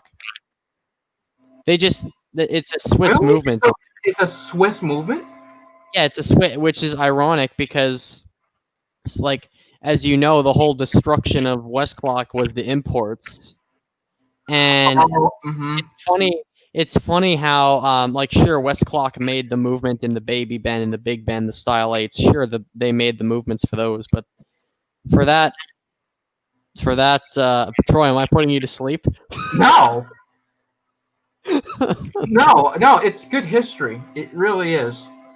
Anyway, they made the clock again with a Swiss movement in it, which isn't original, but I'd kind of like to see what they're like. What they're like, yeah. I mean, they're pretty good looking clocks right here, so it's. I mean, the style. Hey, both era, the Style 1 from the 1900s and the Style 8 from the 1960s. I think they both look fantastic. Oh yeah, I think so too. I love the oval on the Style 8. The oval shape. Okay, is this the Mae West issue? Yeah, this is the Mae West issue I'm looking at. So where is she? Oh, there she is. Huh. So that's her. That's her when she was younger. Oh yeah. In her 30s. golden days of Hollywood. Yeah. So this is her apartment, and surprised or not, Tim has most of the stuff on the table right here. Is that right? Yeah, he still has that box. You see that box right there? Yeah, I see that gold box there. That's interesting. So he told the story behind he has it to this day. He said that it was originally her father's cigar box. Is that right? Yeah. That's gotta be like from the 1890s. Has to be from there. Maybe early 1900s too. And obviously, Mae West never smoked. She never smoked. So she has this box. Instead of putting stars in there, she just put her jewelry in there. Oh yeah. So that's pretty much her jewelry box. I think that's what he said to me. So he still has those statues that's on top of her piano. Right. And he said it's a very rare piece because it only made once because it's for her. So he had. So who was it made by? Is there information on that? He said that somebody made it for her. Well, they made it two. One is for her, and one is her sister. Is that right? Yeah. So. I didn't know she had a sister. Huh? I didn't know she had a sister. Yeah, she had a sister and a brother. Oh, okay. She had a sister named Beverly. I forgot her brother's name. Yeah. So, and then this is her bedroom. Remember I told you about? Right. Actually, yeah, this is her bedroom. Remember I told you the mirror that's going on? Yeah, the mirror up there. Like, he still has mostly some of the stuff, like the mirror in the background there. I'm not sure if you could see it, but the mirror in the background back there. Yeah. He has that. He has her dressing table over there too. He has that the nightstand there. Right. Like, he has pretty much almost everything in this room. Except that must be the I thought she used that dirty telephone that Tim showed. Is that right? She's still using that in the 80s or 1960s. Well, I guess 1960s. You can still. I could still see she's still because she's the type of woman that just don't throw stuff away. I mean, it's all perfectly good stuff. And what's funny is like that white and gold. That white and gold was in style in the 80s and whatnot. Yeah, this room looks the same since like the 30s. That Like there was no change in there. yeah, no change. She just liked Yeah. the way everything liked. So because Yeah. she told me that she moved in, she lived in that apartment for the rest of her life. Yeah. So she moved in since 1932, and she Hmm. died in that place in 1980. So Is that right? yeah, so Huh. since then nothing has been changed. I mean, I don't know what it looks like now, but he I wonder said, if anyone lives in that building still. Like, I don't know if that building. well, I told Tim about this, and he said somebody lives in it still. He said the owner. I forgot the owner. Like literally, like even when I was watching that video that I sent you, that Yeah. the guy went to Tim's house. He even asked the question that the owner thought that he noticed that there were some scratches in the bathtub, Yeah. and did she wear her diamonds in while she was taking a bath? And he said he laughed. And he said no. She said I can't see May wearing her diamonds wearing a bath. You know, he said that she rarely put them. She rarely put them on. That's funny. Here's the thing: is that um she kept them safe in a safe deposit box, so she only puts them on. So she only puts them on because he said it's worth probably even today's money. He said it's worth 50 grand or probably Yeah. more. Yeah. And she only wears them on a special occasion. Right. Right. Right. So that's what he told me. So what Uh, happened to her diamonds? so I think I saw them on eBay. I'm not sure if it's real though. So somebody saw them somebody got a hold on them. Someone wound up with them. Okay. Somebody's charging it for probably 60 grand. Yeah. Yeah, I mean her diamonds is worth a lot. So, um, but Tim does actually do have some of her jewelry though. Even some of the jewelry that she wore in movies. Hmm. Like the last film that she ever made. It was Yeah. called Sextet. Um, I'm really What going year? off topic. What year was that? Huh? What year was that movie released? 78. Oh, 78. Okay. That was her last film that she Hmm. ever made. And Oh yeah. I actually read more about May's later life because I don't really hear about it often. And Mm-hmm. Tim was around when of May's later life. Yeah. Problem with that, I mean, any Hollywood fanatic can actually correct me if I'm wrong here. You really look. Like I said, I'm a new fan now. I'm starting to watch her movies, people. I'm gonna do that. Um, I think she had a trouble in Sextet. I think obviously she's older. She was 87 when the movie was really when she was doing the movie. Is that right? Yeah, so she had trouble hearing and stuff like Hmm. that. Um, she can't remember her lines and strips. Her lines and scripts. So Oh yeah. I think they had to talk to her in a little microphone what to do, Hmm. and it was like in her ear. Yeah. I think that was it. I could be wrong. I could be wrong. Hmm. But yeah, so I'm planning to get this issue sooner or later in my collection, and I think I should hang this up with the signature because I think it would fit well. Yeah, it'd be good. I'm also getting a 45 album of her as well. A So 45 album of hers? yeah, What label was that on? Decca. And it's like a 45 album, so it's in the box. Like it's a box full of 45s. You want me to show you? Yeah, is it in like a book? Like, is this like 1949 or what? Like 56. a 45 album of hers from 1956. Yeah, this is Oh, it. it's one of those. Wait, what? Oh, it's an extended play 45. Okay, that's what I was wondering what that was all about. Yeah, that's what I was talking about. Yeah, those extended play are interesting. Hmm. Yeah, and it's $20. It's not too bad. So Okay, because if this was like 1949, there would have been Yeah, there would have been a box full of records. yeah, it would be. Yeah. But you know, and her 45s are pretty rare. Yeah. So does he say what what songs are in them? Okay, he doesn't say what songs are in them. Uh, Check the album or check yeah, the sleeve. yeah. I'm trying. I can't put into full screen, so I can't look at it like Oh that. yeah. That's the issue. Hmm. So, like, this is her latest. Like I said, I'm even collecting LPs too of her. Like I said, I really like her. Um, Just remember when I told you she tried Rock and Roll Out? She tried it on for size. Yeah. Yeah, this is her album of it.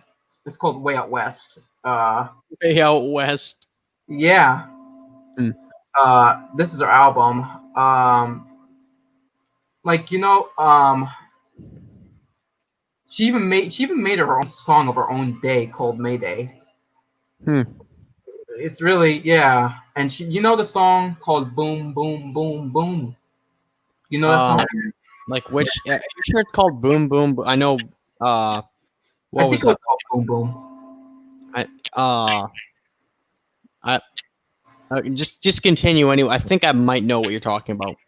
I'll send you it when she tried it. But this is her rock and roll album. This is her, I think, her last It's album that she ever sang. That she actually yeah. sang.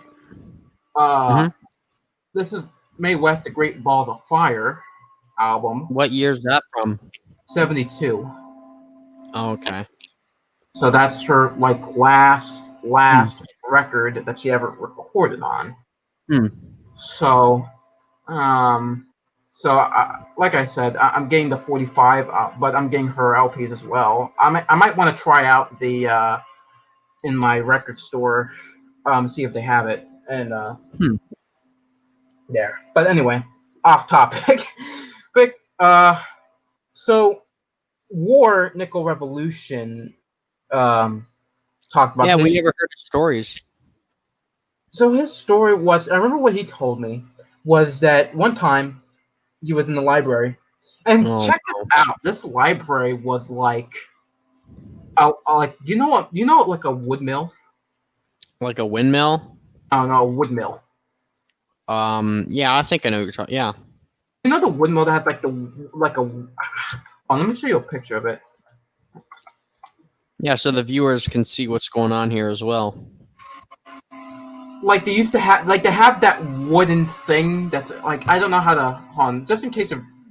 I'll Let's show you. just see. Yeah, because I don't think anyone knows what's. I'm curious Yeah, myself. Oh, water wheel. a water wheel. Yep, Oh yeah. Okay. has a Yeah. water wheel in it. Mm-hmm. So that used to be a sawmill back in the day. Mm. Now it's a library, he said, and he went there, and this guy was donating. This guy was, and this guy was a librarian too.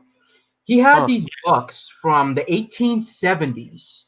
Yeah. Think about it, 1870s, 1880s, and he was giving this art teacher that wanted to cut them up. Oh, nice. Yeah, that wanted to cut them up, and War freaked out. I mean, he freaked out. It's like, why do you want them to do this, man? And he's like, they're just books. I mean, They're just books. Are you kidding? yeah. Hmm. I forgot the other one in, but like I said, we got to bring War one of these days to bring his story up. I want to hear some of this stuff. Yeah.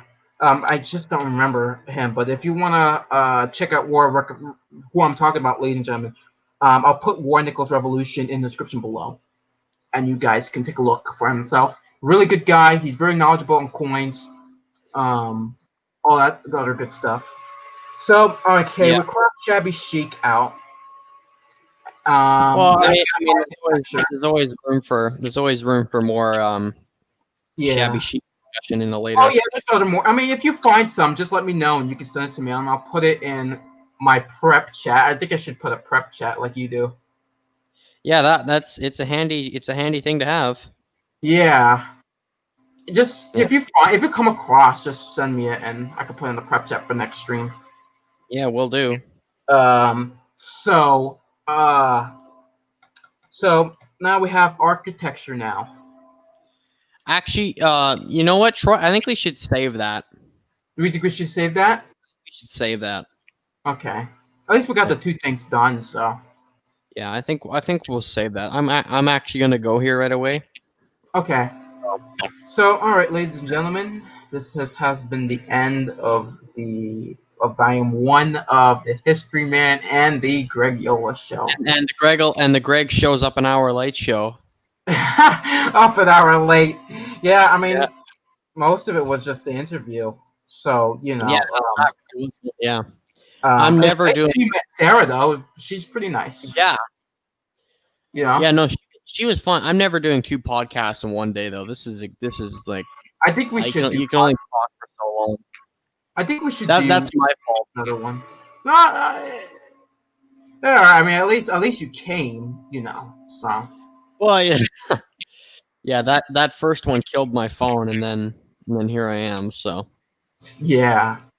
So that's pretty much it, ladies and gentlemen. So if you liked it, please like and subscribe and share it to your friends and family, and so they can listen to it, maybe even in their car too. I actually, my music teacher actually hears my streams when I was driving his car.